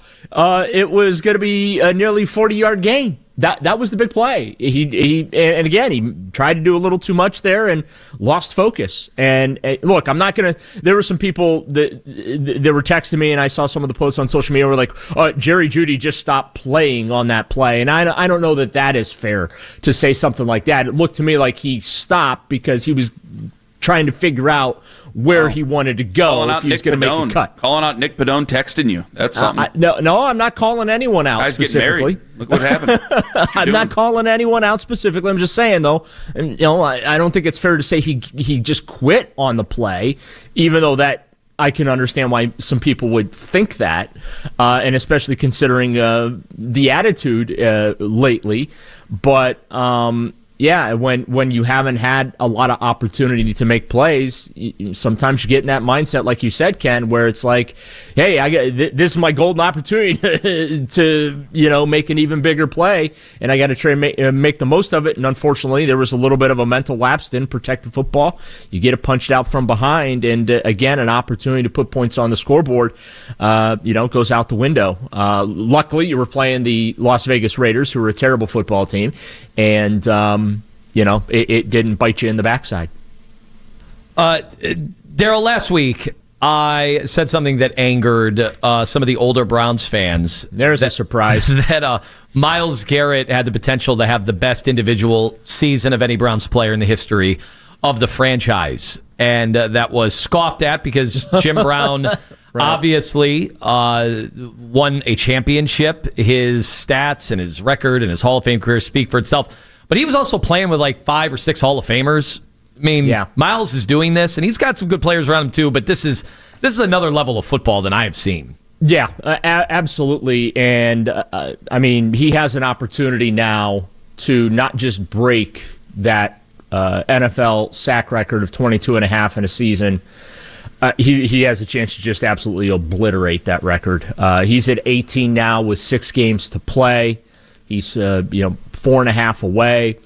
And it's not just him, it's that defense. I can't remember the last time, Anthony, that I saw Browns defense absolutely tee off on a team the way they did yesterday. 10 sacks, and then hours later, Chip Kelly, the offensive coordinator, gets fired. When's the last time the Cleveland Browns started getting people fired in the National Football League? That was an all-time defensive performance by the Browns yesterday, led, of course, by Myles Garrett. But they were paying so much attention to Myles Garrett early in the game, they forgot about everybody else. And so, again, that was a lot of fun to watch. And actually, just looking, I think the Browns just recorded another sack. It was just that it was that dominant against Geno Smith and that Raider offensive line, which, by the way, also might be one of the worst offensive lines I've seen in a long time. It was Victory Monday, so Coach said we'll see you on Wednesday. But last segment, we were talking about how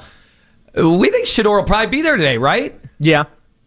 I think so too, and he should. You know what? Honestly, he should be, and that's if he isn't, nothing against him. I'm not going to hold it against him, but the great ones are there every day. You won't hold it against him till Sunday, and then we'll see what happens Sunday. If he plays well on Sunday, should have showed up on Victory Monday. Exactly. Yeah, you guys would do 4 hours on it. Exactly. Well, I mean, he knows because this is the thing, Daryl. Like we did this. We did this with a guy who was a total idiot. And tried to make it so, no, they do. And he knows who his father is, and his father, I guarantee, is telling, that's what Troy did. That's what they all did. The great ones do it. That's what Steve Young did. The great ones go in there on Monday. The great ones are obsessed with it. They do it every day. Even the ones that aren't great are obsessed with it. I mean, so if you really want to be great, you're going to have to go in there, and I think he'll go in there. I'd be very surprised if I find out he wasn't in there tomorrow. Yeah, two comments stuck out to me. The comment he made before the game on the CBS broadcast where he was asked about the message he had for Browns fans, and he said, essentially, I'm what they've been waiting for. And then after the game, when he had mentioned that, everyone's waiting for me to fail, and I'm not going to do that. That's not going to happen. Well, I love the attitude. Now this is your opportunity to show everybody that you are willing to go above and beyond to make sure that is the case. And, to your point about the whole Victory Monday thing and being in the building, whatever, that is an opportunity to, put your efforts and direct your efforts, in a going above and beyond situation because, as you guys talked about, the great ones do that. They're obsessed with it. They're in the building every day. I'm not saying they're gym rats, but they're always studying film and whatnot. And there are plays yesterday that were negative that, as a rookie, he needs to learn from. Again, it wasn't a perfect performance yesterday, not by any stretch of the imagination. But you know what? It was enough, and it got the job done, and it showed me that there is something there. There is some talent there, and let's see if this kid can realize that talent. Daryl, thank you for the good times. You have a happy Thanksgiving, and we'll talk to you next week. Same to you guys. Happy Thanksgiving. We'll talk to you next week. The dangerous one, Daryl Ryder, brought to you by Scheiben Jewelers. All right. Are you mad at him or are you a little bit more understanding? I ain't talking about Shador. I'll tell you who I'm talking about coming up in 5 on The Fan. Friends.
anytime you want. Weigh in on X at 92.3 The Fan and see if our hosts make your reaction a part of our shows. Powered by Scheiben Jewelers, Cleveland's premier jewelry store.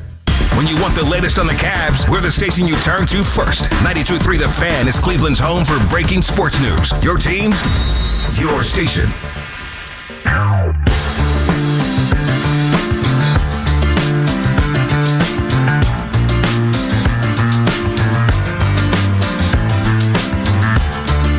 Maybe I'm soft. Maybe I'm a softie. Maybe I'm not tough enough. Maybe I'm just a punk, Tone. I felt bad about the Jerry Jeudy fumble. Here's Nathan Zagura after the incident during the game yesterday on the UH Browns radio network. Jerry Jeudy just didn't sense Chin coming from the backside. Now, that's what I talked about earlier. Cover 3, you run the clear out and then the deep dig over. Shador Sanders did a great job buying time, found Jeudy down the field, but somebody's got to be calling to him, fanning. Somebody's got to talk, say ball, ball, ball, wolf, wolf, wolf, whatever the call is to let him know to cover that football up because he basically was going down. He had 3 guys kind of hops in the air. That's a big turnover now. So that is a huge turnover, and a lot of people are just cussing Jerry Jeudy out on the internet and in my mentions and on my phone, and I stayed pretty quiet because I'm like, he didn't do it on purpose. I kind of feel bad. I think it's been a frustrating year. It's been a bad year. Should I just take the gloves off and start ripping Jerry Jeudy? Is that what you want me to do? If you want me to do it, tell me I'm wrong, and I'll do it. If I'm wrong, and you've talked me into many things before, I've gone, you know what, Tone, you're right, in the middle of the story. But I can't find myself doing it because guys, they have pulled teeth just to get first downs this year. So anytime a guy gets the ball, he's going to try to probably do more with it than what you want him to do. The best thing to do was to cover up the ball and probably go down. He's trying to put a move on somebody. He totally forgot anybody else was around him. By the way, he had 1 catch yesterday on 3 targets? That was his 1 catch. And it got fumbled and knocked out. It was a great play by Jeremy Chin. And yeah, he should have known. He didn't know. It ended up costing him bad. And it's easy to do this in a win. But man, I've flown off the handle a couple of times here this year, and I haven't felt that great about it. At least you know what? No, I flew off the handle 1 time this year, and that was week 1. I still got to interview that guy at some point, and I got to tell him, which is going to be terrible, but I got to do it. And you mentioned Cam Thomas, what was it, last week or 2 weeks ago when they lost? When did they lose to the Jets? 2 weeks ago. Yeah, when he jumped off sides. I'm like, he's doing the best he can. He's in there. He's had a lot of 15-yarders. It was a bonehead thing, obviously. And then this with Jerry Jeudy, it's kind of bonehead, but neither of them did it on purpose. And you can just get rid of Cam Thomas. You can't just get rid of Jerry Jeudy. I'm like, I really don't want to get rid of either guy. If we're evaluating here, I don't want to get rid of either one. And it wasn't like if there was a route that he gave up on, which was accused of him earlier in that game, I'll be critical of that. But there are a couple of situations where I think Jerry Jeudy, it's good to get a win. I think this is going to get harder if things continue to be hard on this offense. Like if San Francisco figures him out, Shador or somebody else does it, then I think we're going to go to a dark place with Jerry Jeudy. Because it was already said once at the beginning of the game yesterday. Nathan was critical of the 3rd and 16 route, the long incompletion, said, really kind of gave up on the route. You've had him complaining before. You had the one where Jeudy was open on a wheel route in the second quarter, and Shador just didn't see it. And you could see Jerry waving at him. Like, he's frustrated. And I'm trying to be understanding of it because I know that's supposed to be a number 1 guy. Well, yeah, and maybe I'm just being too nice. He's led the NFL in drops last year. He's tied for the lead this year. And imagine if they actually targeted him more, what the drop situation would be. It just hasn't been good. He had the 1 game against Denver last year, and outside of that, he has looked. He had some other good games. Denver was the best game. But every receiver has some good games. The fact is, he's supposed to be a number 1, and it's like, well, he's the number 1 on this team, so there's nothing else I can do. It ain't gonna be Cedric Tillman. It's just so clear that they need a massive upgrade, not just a little bit of upgrade. They need a massive upgrade in that room. They do for next year. Like, the Isaiah Bond thing, that was great, but I just don't think that's a dependable guy. Over the course of the game. I thought you meant the entire situation. That's not great at all. He's not been good except for that one big play. So it's just they made a big swing for Jeudy, and I think you've probably seen his best football. I just don't think it's ever really going to get much better. I think he's gonna have, like every receiver in the NFL, he's gonna have glimpses where, all right, that was a great play, but so much is talked about. Well, he's a perfect route runner. Is he that perfect if he's just having this many issues that he's had in the short amount of time we've had him? A couple of years. I don't know. It seems like to me every game we see more of Jerry Jeudy, like Mark Schlereth just gets proven more and more right every single week. Well, what do you want to do with him? I don't think I can get rid of him anytime soon. I got to take a look at the contract. That's part of the deal. The issue with their wide receiver room right now, like they need a huge upgrade, but just getting rid of Jerry Jeudy, that doesn't necessarily solve that either. No, it doesn't. But I think that's kind of why I'm being nice. It's like I kind of need him. Because Cedric Tillman ain't ready to be a number one. Like, you're going to have him for the rest of the year, obviously. Yeah. But Cedric Tillman isn't ready to be a number one. And depending on how this draft shakes out, like Daryl's like, well, yeah, you could probably go. I'm like, guys, it's been one game, and I like Shador in this game. I'm not changing any plans yet. You got 6 more games to change. In my eyes, who knows what Kevin will choose, but Kevin should choose Shador to be the starter this week. In my eyes, you got 6 more games to change my mind. And that's plenty of runway to change my mind. Until then, I'm sorry, I have it penciled in. It's quarterback until Shador proves me otherwise. I'd just lay that out right now. But I think that when it comes to the wide receiver room, like, yeah, it's not that great, and I think it's damned if you do, damned if you don't. I thought he tried to make a play. It ended up backfiring on him, trying to make a play.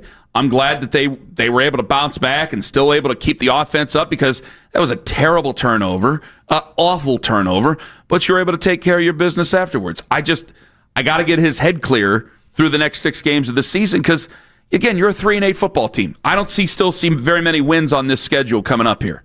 I mean, you basically look at Tennessee, and then, well, that might be it for the 2025 season. And even that's a toss-up, because you're only a 3-8 win football, or a 3-8 football team. So if you're not going to be winning a lot of games, like, he could play well and you could not win games, and we might be feeling a lot better about next year. But if they don't do well and it does become some sort of a struggle and the tape does catch up, I just don't need Jerry Jeudy pouting every Wednesday in media. I don't need Jerry Jeudy pouting on the sidelines. Keith, our boss, had a great observation. It looked like on the sidelines, like Shador was the veteran and Jerry was the rookie in that situation. And I can't help but agree. Coming up next, how good was he? Was Shador really that good, or are we just excitable boys because this football team was 2-8 going into it? Ken Carman, Anthony Lima, take us with you to work on the free Odyssey app. And take yourself some peace of mind as you get ready to go.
120-105. Donovan Mitchell led the way with 37 points. Don't miss the Browns preview show, followed by Monday Night Football. All starts out at 7 right here on 92.3 The Fan. From the University Hospital Sports Desk, I'm Jeff Thomas. You'll hear the latest from Browns practice as it happens. Basket and Phelps, weekdays at 10, 92.3 The Fan.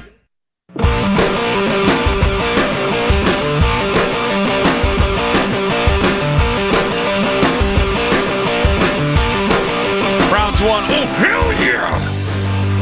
Oh, hell yeah! Do we know what Kevin's talking today? When's Big Kev talking? Do we know? Did they say it yesterday? I didn't see a thing yet. No, I haven't got the email. Sometimes it comes out during the show. What if he zoomed from his home office or his bedroom? He's like, I said see you Wednesday. That was for me too. No. You're crazy. That's crazy, Tone. Stop talking crazy. What if he did this? I'll see you guys in tomorrow. Hey, I'll see you Wednesday! That means get your ass in the building tomorrow. What? Yeah. What if he said, except you, Shador, except you? Oh, come on. You got to be there. I think people would love it if they showed him and Shador working closely today in the building. Well, apparently everybody thinks they hate each other, or at least he hates him. So, what did you think of seeing Dion, by the way? Total 180, but he's still. We had this exact conversation last week about whether he'd be at the game, check. Whether he'd be in a suite, check. Whether he would be visible and on camera, check. It was all of those things. I could not believe. I mean, they went to the well way too often in that first 5-minute stretch. People were like, "Oh, come on, this is going to be Taylor Swift." But I like what you said to start the show. I like the look in his eyes. If I saw a different look in his eyes, I wouldn't shown him as much if I was the director. I'm not the director, and I never will be. But I saw a concerned, excited but nervous father. I would look the same way. Yeah, absolutely. I thought it had to be That was great. Guys, that had to be one of the coolest moments ever, that you could be the dad, and Deion Sanders has been somebody who has literally driven right into criticism. He invites it. He has his entire life. But it's another thing when it's you, and it's another thing when it is your son. You have no control over any of that. And his son has kind of lived in that world to some extent as well. And to have him go out there and get a victory, and you're there, you get to watch it. Because let's face it, what's happening in Boulder this year is a disaster. And this had to be some kind of, reprieve. He had to get away from it for a little bit because it's been really, really bad. I mean, they are losing, and now they're starting to become, a target again because of how bad they've been this year. They got one Big 12 win. Not going to say who it was over, but they got one Big 12 win so far this year. But so it's not been a great year for him professionally. To be so awesome. And it has to be so much better for him. But again, I was taken aback because it's like a lot of guys they put on the show, and he's definitely a showman and can put up the show. But to see him, I was like, that's a guy who just wants to see his son do well, and I thought that was a really cool thing.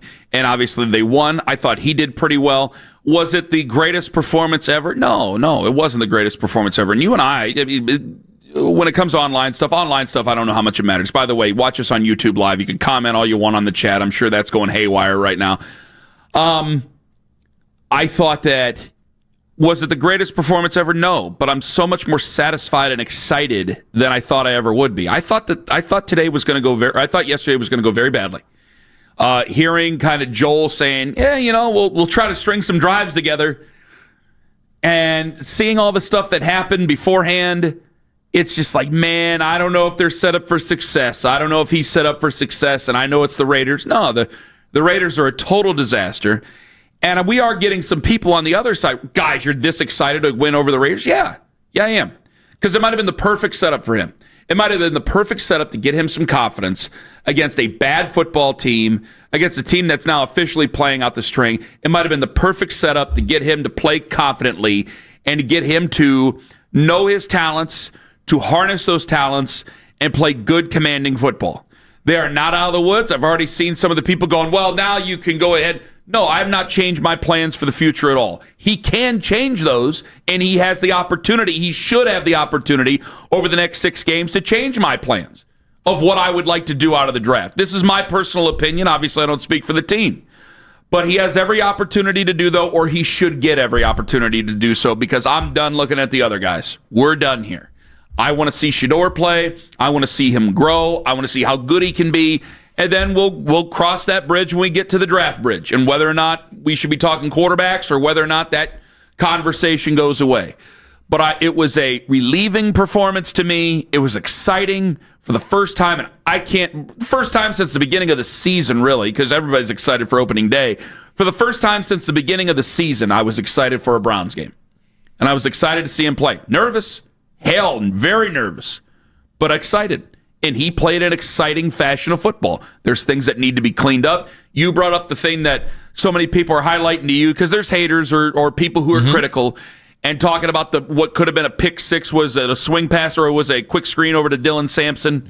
Or was Dylan Sampson really a check down, I think it was? I didn't see it. You showed me real quick, and I was writing some things down. But because he looked at him at the last second and threw it. So he had no idea that there was a corner that was right there. And if that was a better player with better instincts, that's going the other way. And maybe it would have been. But now you have the opportunity to see this on tape and clean up some of that and make better decisions in the future. It's okay to get away with something here and there against a bad football team. It's okay, especially when it's your first start out there. And I'm looking for confidence. I'm looking for some consistency. It's all right to not have that much adversity week one. For the people who are like, well, they didn't play against the Patriots. He didn't play against the Patriots. He didn't play against the Chiefs. He didn't play against the Eagles. Okay, I don't need all the world's adversity in 1 week. It's okay to start off and then get to that level. They're still NFL teams. There's still good players on the other side of the field.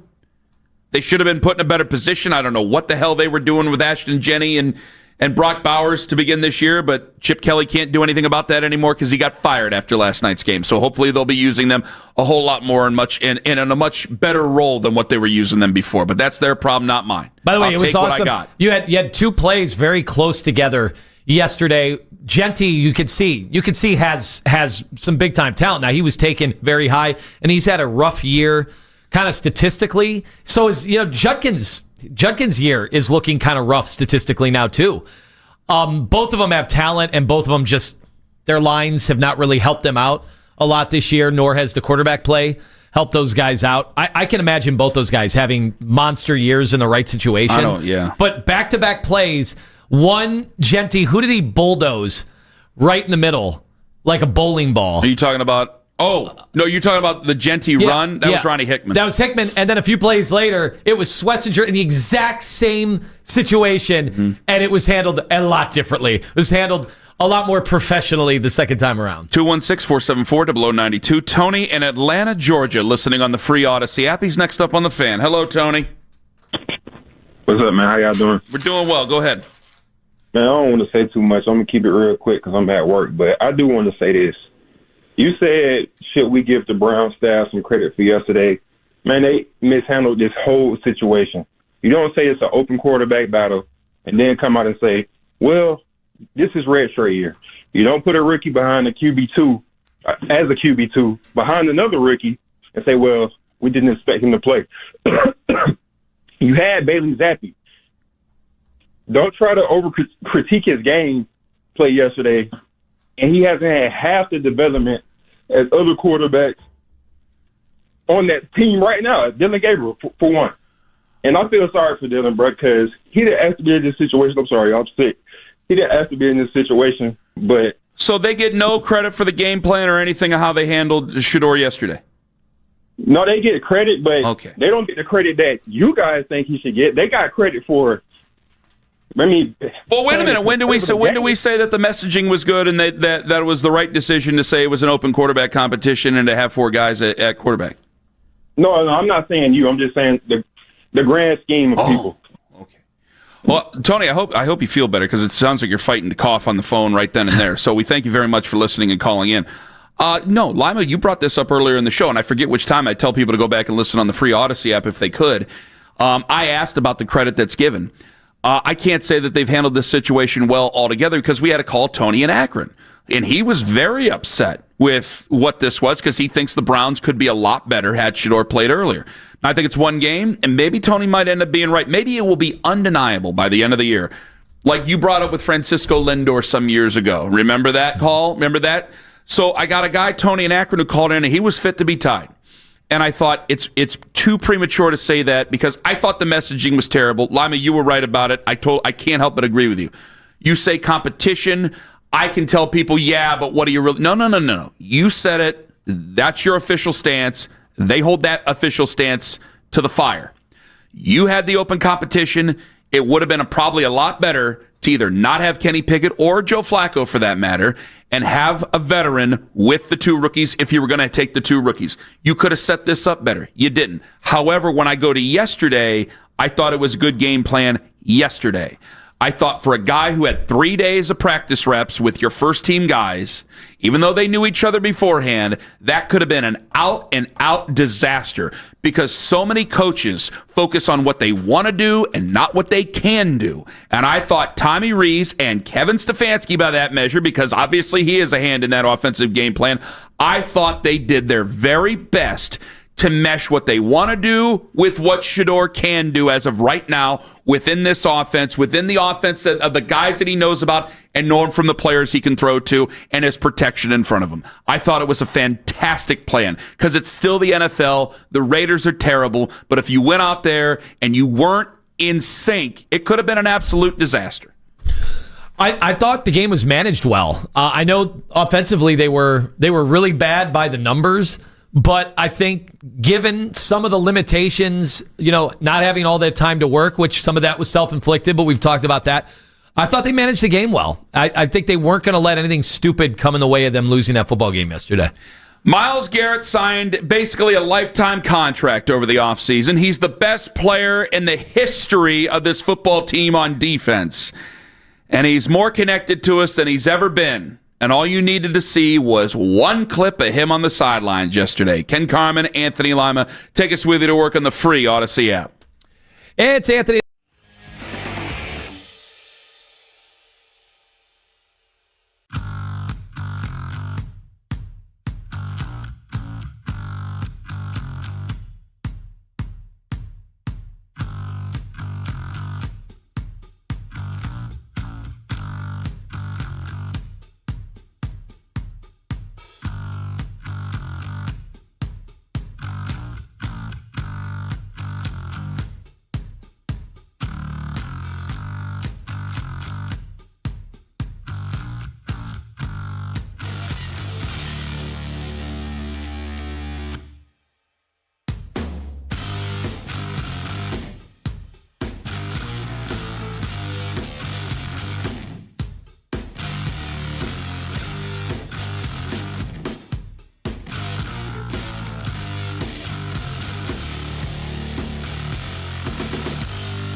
Andrew Hunter helped out. He scored 17 points in the win. Don't miss the Browns preview show, followed by Monday Night Football. All starts out at 7 o'clock right here on 92.3 The Fan. From the University Hospital Sports Desk, I'm Jeff Thomas.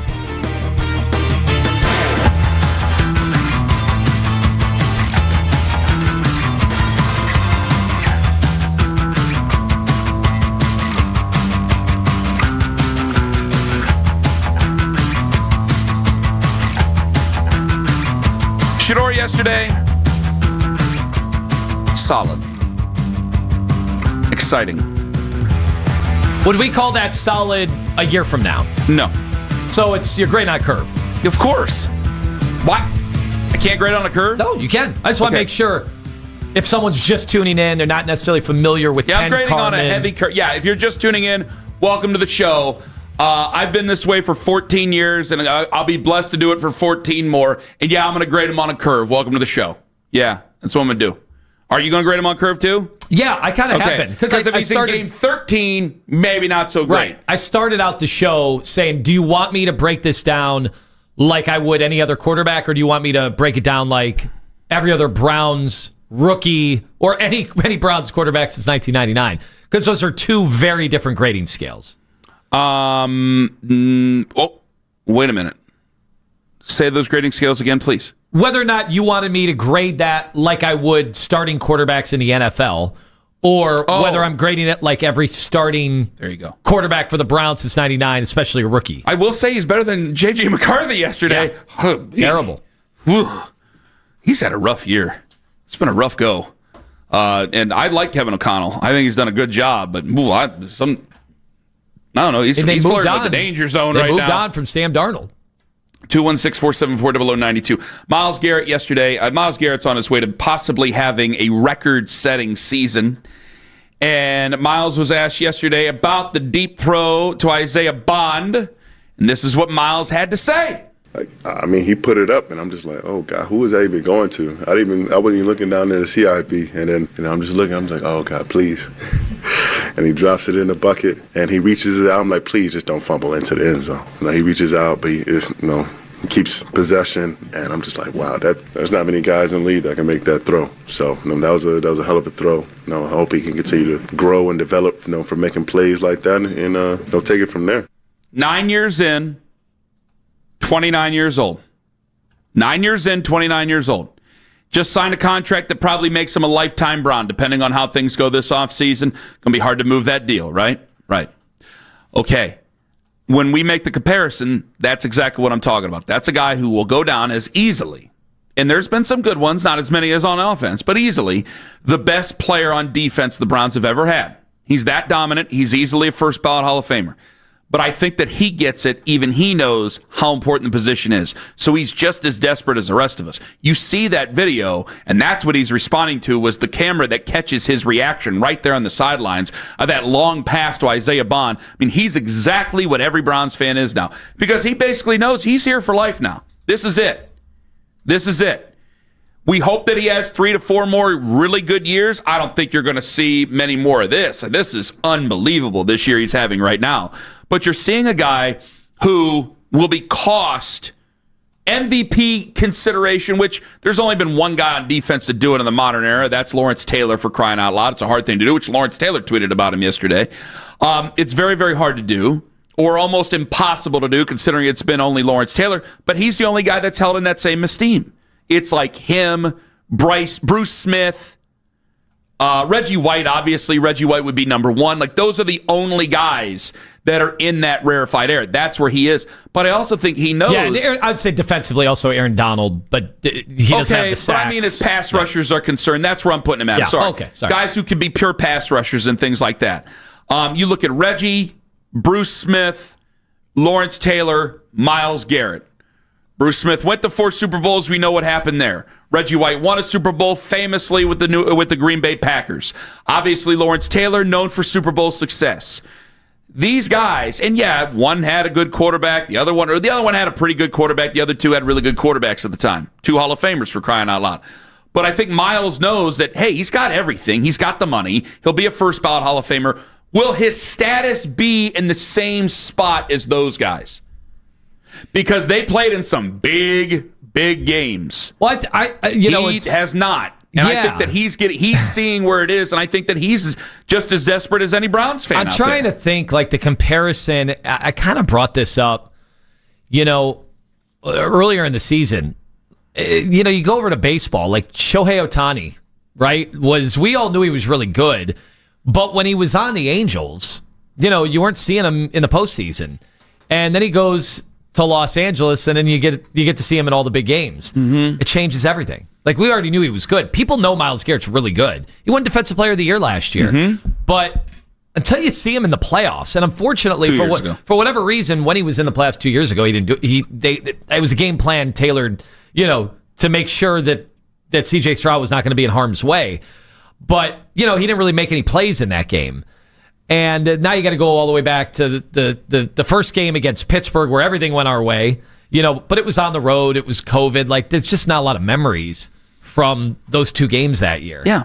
So we haven't really seen Myles Garrett be the big difference maker in the postseason. So he's putting together, he's got a lot on the line now. And I understand that there was probably a role that he played with Baker's jettisoning, as if you remember when Mary Kay had written some articles about certain players and believing certain things and certain leadership roles. Okay. But as you and I have documented before, Baker is a good quarterback. Is he the kind of guy that's going to get you over the hump against the best? No. And I don't think he believes maybe that right now Shador is the type of guy that can get you over the hump. But it doesn't matter. He's as desperate as the rest of us. I'm a very desperate man, openly and honestly. Now, that doesn't mean that I'm going to change my opinion of what we're doing in the future. I'm still drafting a quarterback almost no matter what. I think that's what the organization's going to do, and I think everybody just needs to get pretty comfortable with the idea of a Fernando Mendoza or a Dante Moore or a Ty Simpson. I think you better find a way to get comfortable with that, and we'll hold our breath and hope. He has 6 more games to change that. But for Myles is the quintessential Browns fan. He just has more money than all of us. He has an impact on the game. But watching that guy on the sidelines, he had the same reaction I did. Pass went out of the frame. I went, oh, God. I'm just hoping. Because I've seen this guy play. When did that pass go down? Second quarter to Isaiah Bond? Was that the second quarter when that happened? He's had 3 days of practice with these guys, and here he is. He's going to shuffle out of the pocket. He's going to let her rip, and the pass goes out of frame. I don't know where it's going to land, so he doesn't know it. He's the same as all of us. He is Miles in Wadsworth now. That's where he is, because he knows it's got, even if he wants it personally, he's going to have to get to that level here over the next few years. And we're wishing on shooting stars right now. He's a 5th rounder, so he may be figured out next week, or we might be on the precipice of a very nice success story. I don't know which one right now. I'm going to take what I can get. And there were definitely things that need to be cleaned up, but there was definitely things that I thought that were encouraging from all sides when it came to Shador Sanders on Sunday. 216-474-0092. I've been sitting on this one for a while. Can I just put this guy to the front of the line here? Jovan in San Antonio, Texas. Hello. Hey, good morning. Jovan. Can you hear me, sir? Are you on speaker? No. Here, hold on. Is that better, sir? Yeah, it's better. Go ahead. Yes, sir. Thank you for having me on. Congratulations on the win, and speedy recovery to Mr. Bernie Kosar. I know he's recovering well. Looking a lot better, though, I'll tell you. Boy, it's amazing what one liver in a couple days can do. My God, he's walking around and everything. Go ahead, Jovan. Yes, sir. The one thing that I want to bring to everybody's attention is credibility. And a lot of people, credibility is on the line right now. Mr. Stefanski, you let that man sit on the bench, and you don't have – it wasn't that he played good or bad. You don't have another quarterback that can make the throws that Shador did yesterday. And for all the other people out there in TV land and internet land, you sat up here and told us, especially me, I'm going to talk about, that I did not see this young man play the way he did for 4 years. I know the draft analyst for ESPN, what's his name? Mel Kiper? Mel Kiper. I know he's going crazy right now. I know he is. Well, so, wait, over the first game? Of course. Because just like your caller who called earlier today, who was angry, where would you be? You would at least be 5-5. No. Yes. No. Think about it. If you would have played, would have started Shador in training camp. Look, first of all, let's go back to the tracker.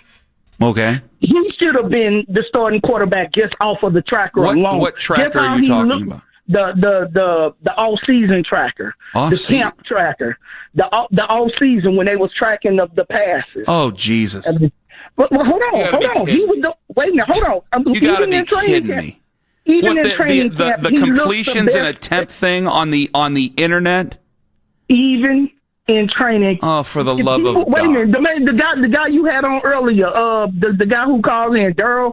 He said it. He said that Shador look better in training camp. He's better than Dylan Gabriel. I'm not going to fight you on that. I agree with you on that. But then why are you fighting and saying he shouldn't have started day one? Because I can't go on one game where he did some good things, but obviously they were challenged. I'm not going on one game. Yes, you are. You are going on one game. Yes, you are. This is the NFL. It's different. Now, if you want to call and say after they beat the 49ers and the Tennessee Titans and he looks real good, please be my guest, Jovan. But that's way too soon. Sir. Sir, this is all I'm going to say. Don't read the room for everybody that's out there. Don't die on the hill. He should have been y'all starting quarterback day one. Okay. All right. Thank you for the call. 216-474-0092. I hope he does well, and I look forward to taking your call after San Francisco and Tennessee. Feel good about scratching that itch? I don't. All right. I mean, hope we've learned. Sometimes it spreads. I do think that caller represents a portion of, not necessarily the Browns fan base, but like the Shador fan base. They've been telling us all year he should be starting week 1. But I'm not going to act like we're not hearing that. Okay, I wouldn't make that out to be some outlier phone call. Like I've heard plenty of. I've seen plenty of people say that. It doesn't. I mean, the reasoning was crazy. I mean, most fifth round picks do not have a fan base like his. Well, yeah, so it's not normal. True. It definitely is not normal for a fifth rounder to ever have anybody in their corner saying they should start week 1. But the whole crux of that is that they don't believe that he should have been a fifth rounder in the first place. Okay, so far I can see that. I didn't think he'd be a fifth rounder. Second of all, though, I think this is a team that has made bad decisions in the past. I ain't saying he's wrong forever, but I'm not going to say it based on one game. No, not based on one game. There were definitely things there that he knows he's got to clean up, and he said as much he's got to clean up, and he will have to clean them up against better teams. I want him to play for the rest of the year, and I'm more than welcoming to Jovan's call if he continues to do well against the 49ers and the Titans and the Bears and the Bills and the Steelers and Bengals. And if that happens, I'll say we were wrong. And then I will say that absolutely they were wrong. I will get on and say now the one thing we did say we all agreed. This show agreed. We thought from day one that he had a much better ceiling, much higher ceiling than Dylan Gabriel. Yes. Like more arm talent. I didn't disagree with him about the Dylan Gabriel thing. But we also, I will say, like in training camp, those numbers, when people threw around those graphics, a lot of those plays would have been whistled dead. Like there was a lot of extending plays that would have gone down as sacks, and then we saw that in the debut against Baltimore. I don't take we didn't see it yesterday. We gave him a lot of credit for it. Do we do that as a station? What's that? The attempts and the completions and the whatnot? No. Okay. So I can say what I'm about to say? Yeah. I don't take any of that crap seriously whatsoever. And if I'm watching these guys, that's not what I'm paying attention to. And that's not what anybody should pay attention to. Anybody who's doing that is just trying to get you to click on their website. Any of that stuff is ridiculous. These are set-up drills. There are plenty of times where he throws a completion or an incompletion, and it may be the right read, it might be the wrong read. Doesn't matter about any of that stuff. Attempts and completions and training camp, my God. And by the way, nor do college stats. And by the way, the college stats aren't going to be anything taken seriously I'll take some when we're looking at NFL players. Well, that's where I'll disagree with you. I'll take some of the college stats seriously because some of those things can be telling. I'll disagree with you on that. When it comes to the Big 12? Completions and stuff in training camp and things, yeah, I'll take that seriously in the Big 12. Patrick Mahomes played in the Big 12. Right. My eyes will weigh way more into any of that. Well, yeah, but this person just called in and claimed that they saw him playing in the Big 12 or saw him playing in college, so I assume that they saw it with his eyes. I didn't disagree with them about that. We've done this to death. Look at the top 10 completion percentage guys in the history of college they're usually football. bad. They're all not NFL quarterbacks. Like, come on.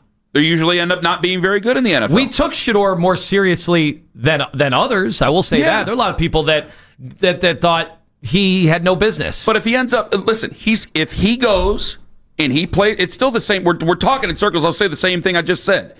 If he plays well against San Francisco, then plays well against the Titans, et cetera, et cetera, et cetera, I'm more than willing to line up and say the Browns were wrong. The Browns have been wrong many times before.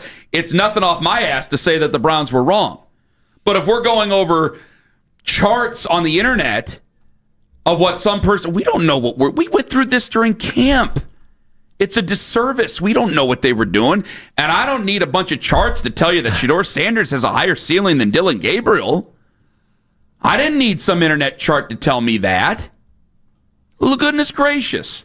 Anybody with eyes could have seen any of that. 216-474-0092. Well, I scratched my itch. I feel good about myself, Owen. You're going to get an infection. Coming up next, how good was he? How excited should we be? I'll ride the train as long as that train stays on the tracks, because that's the only hope I have for the rest of this season. Ken Carman, Anthony Lima, live on the Fan. Northeast Ohio Fence and Deck. Good fences make great neighbors. Give a call to my buddy Jim. Go check him out online, neofence.com. I've met Jim. I know the work that he's done. Jim Randall and his team, they're better than anybody else out there. They've been doing it since 1981, and I've seen their work. Good fences make great neighbors, but great fences also raise property values. And so if you decide to stay or you decide to sell, it's going to be that much better for you. Keep everything you love in and around you and safe with a great fence, whether it be from custom aluminum to custom wood.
your station.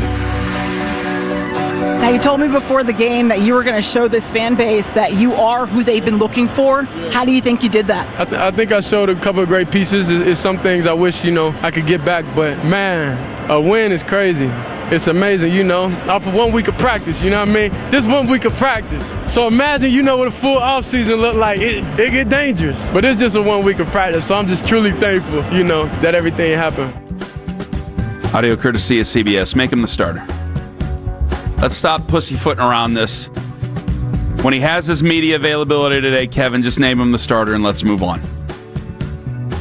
If he goes out there and he sucks up the room after this, then you can go back to the career backup.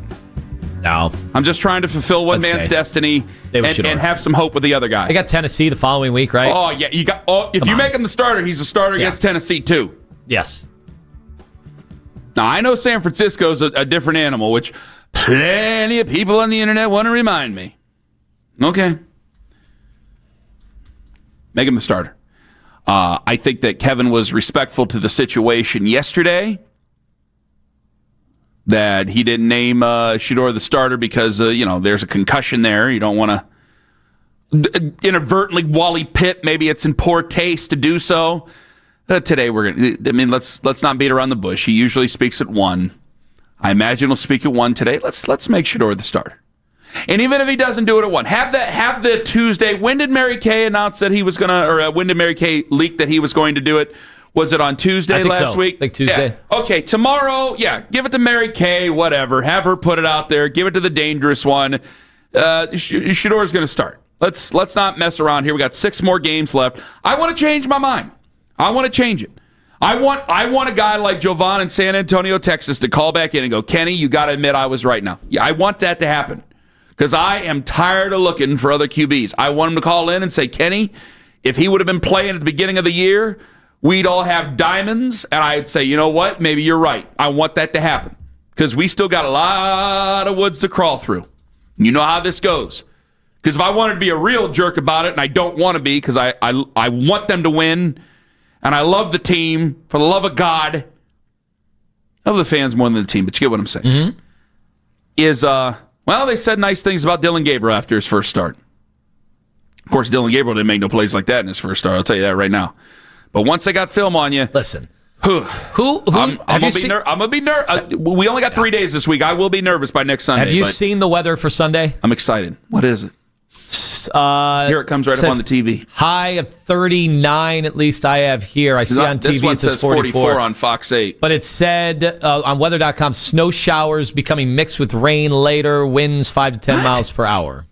Snow showers? That's what I'm reading right here. Who would you rather have for that? No, he'll be fine. He'll be fine. He played in Boulder, Colorado. Who would you rather have? Dylan Gabriel in that scenario or Shador Sanders? I'd rather the bigger quarterback, even though, Dylan Gabriel. Who was it that said they're not used to to have the best quarterback out there, and it's not Dylan Gabriel? Who was it who said that? No, it's true. It's not Dylan Gabriel. Somebody had said during the one halftime that they're not used to the snow, to the rain and the cold, and played in Oregon. That doesn't work. Just if he's not doing well, he's not doing well. All right, if it's in snow, he played in Boulder, Colorado. It snows in Colorado. It's a dry snow in Colorado. Yes, I'll take Shador. 44. I'm going to believe mine says 44. I'm going to believe Alexis Walters. 216-474-0092. Chris in Texas. Radio in Cleveland. Chris. Yeah, what's going on? I'm here. You're on the fan. You're on the free Odyssey app. Go. Okay, great. I wanted to go ahead and give an explanation of what's happening, what's going on, and just my opinion on it. I'm out here in Texas. We saw what Shador did yesterday. And honestly, I'm a fan all the way on the other side of the country. And we know what this kid can do. We've seen him do it in Colorado. We done seen him do it even at the HBCU level. This guy's used to being the guy, okay? So if you're a guy that's used to being the guy, isn't this the same guy was in the same draft with Cam Ward? Didn't Cam Ward lose to the Raiders? They've lost to basically, yeah, they lost to just about everybody. Yeah. Exactly. I'm asking you. They were down by 20 yesterday. He did have a good game in the second half, though. Go ahead. Yeah, but the point I'm trying to make is Can we stop trying to make this comparison just because this guy went in the 5th round? We know that it was a bad taste in the mouth, the way he was speaking to some of these guys. But what he's doing on the Chris, field... I don't even know that. I'm just like, when we say 5th round, I'm sorry, because we have new people coming in, okay? When we say 5th round, I'm only telling you what the NFL thought of him. That's all I'm saying. He's got to change that game by game, Chris. That's all I mean by that. Okay, with that being said, this is the point I'm trying to make. All right. We both know that this guy is in fifth round talent. So why don't we go ahead and get behind this guy? I'm all the way in Texas, and I'm a Browns fan. How does that happen if this guy's garbage? Who's not getting behind him? Who's not getting behind him? I'm talking about what you guys been saying prior to this game. About what? About the fact that this guy is only a 5th round pick, and we don't know if we can trust him when this kid has been the head of franchise everywhere he went. Well, I can't say we could trust him. I had never seen him. I can only go with what the guys who see him every day were saying. Oh, so now you don't look at tape. I can only watch him. You can say that about the NFL GMs Chris, too. I can only watch him in Colorado. Stop sucking up to Stefanski. He's not. What does he have to do with it? What does he have to do with this? Sucking up to this guy. Tell me more. We didn't even mention Stefanski. I didn't even mention Kevin. Why does this keep coming up? He's the third caller to ask. He's like the guy who said credibility, Jovan, and he mentioned Stefanski. They know we like Kevin. You guys. They know I like Kevin. You only got pressure for Shador. Put it on me. For you guys to get some pressure. Put it on me. Put it on. No, that's fine. You stay with me. Put it on me. That's fine. I'll speak for myself. Is it a shame? Is it a crime that I like Kevin personally? Is that such a bad thing? Or is it a shame and a crime that I also like Shador's father and I grew up idolizing the man? So I would naturally be a fan of Shador Sanders. And drinking liquor with Stefanski all damn day. I've never had a sip of booze with Kevin Stefanski. I ain't smoked a single drag of a cigar with Kevin Stefanski, and I sure as hell ain't played any rounds of golf with Kevin. The way you talk about I ain't said anything. How did we talk about him? I ain't said anything nice about Kevin Stefanski. How did we talk about him? Well, yeah, what do you want me to say? You can do no wrong. I think you just make. I think a lot of Shador fans Chris, have just concocted this composite person who hates Shador, who is conspiring against him. It doesn't exist, dude. We have been talking about Shador as a better player than Dylan Gabriel since day one. That he had in front of you. Where were you at? I said earlier they set a precedent with Shador Sanders because they gave the game ball to Deshaun Watson, which we thought was over stupid. A bad game that was bad. He was not good in that game, and they gave him a game ball because they won it. I actually thought that Shador was decent in this game. By the way, they did not give the game ball to Dylan Gabriel after the Miami game. So he's kind of consistent. Now we are setting a precedent. You guys' car, if you don't get this guy, if this guy doesn't start. Say what? If he doesn't start in this game, they're going to be outside ready to flip the Cleveland Browns owners' cars. Well, I can't. I know that. Chris, he's going to start. You relax. He's going to start. Thank you for the call. By the way, if he doesn't start, I'm going to be shocked, but he'll start. Do the Shador people understand that other quarterbacks have been the guy at their college too, and then they come to the NFL and they're just not good enough? Like, you could say this about all these guys that were drafted, especially guys that were drafted ahead of the 5th round. I enjoy the heat. Don't matter to me. I don't know, though. They think like Shador... Matt Castle's like the only guy that was a backup in college and then also made the NFL. Yeah, Every other starting quarterback. 99% of these guys start at their high school. And by the way, they're all transferring 3 or 4 times now in college. They were all the guy at all those schools, too. My phone is blowing up over his call, over Chris's call. Sorry. I got to put my phone away. Owen hates it when I check my phone live. Sorry about that. I just like when Chris calls you out about smoking and drinking with Kev. I don't smoke and drink with Kev. You guys love it. Finally, someone. I will make no bones about it. I do like Kevin Stefanski personally. I like Andrew Berry personally. I like them both. They're good people. I like them both. And it sucks that things haven't gone well this year. That's why I'm going to be excited because they won yesterday. Yeah! Let's go, baby! Super Browns! Yeah! Hey, sounds good. Where's your entourage now? Cool, I got on the last show. Loser town, loser fans, and you guys are a loser show.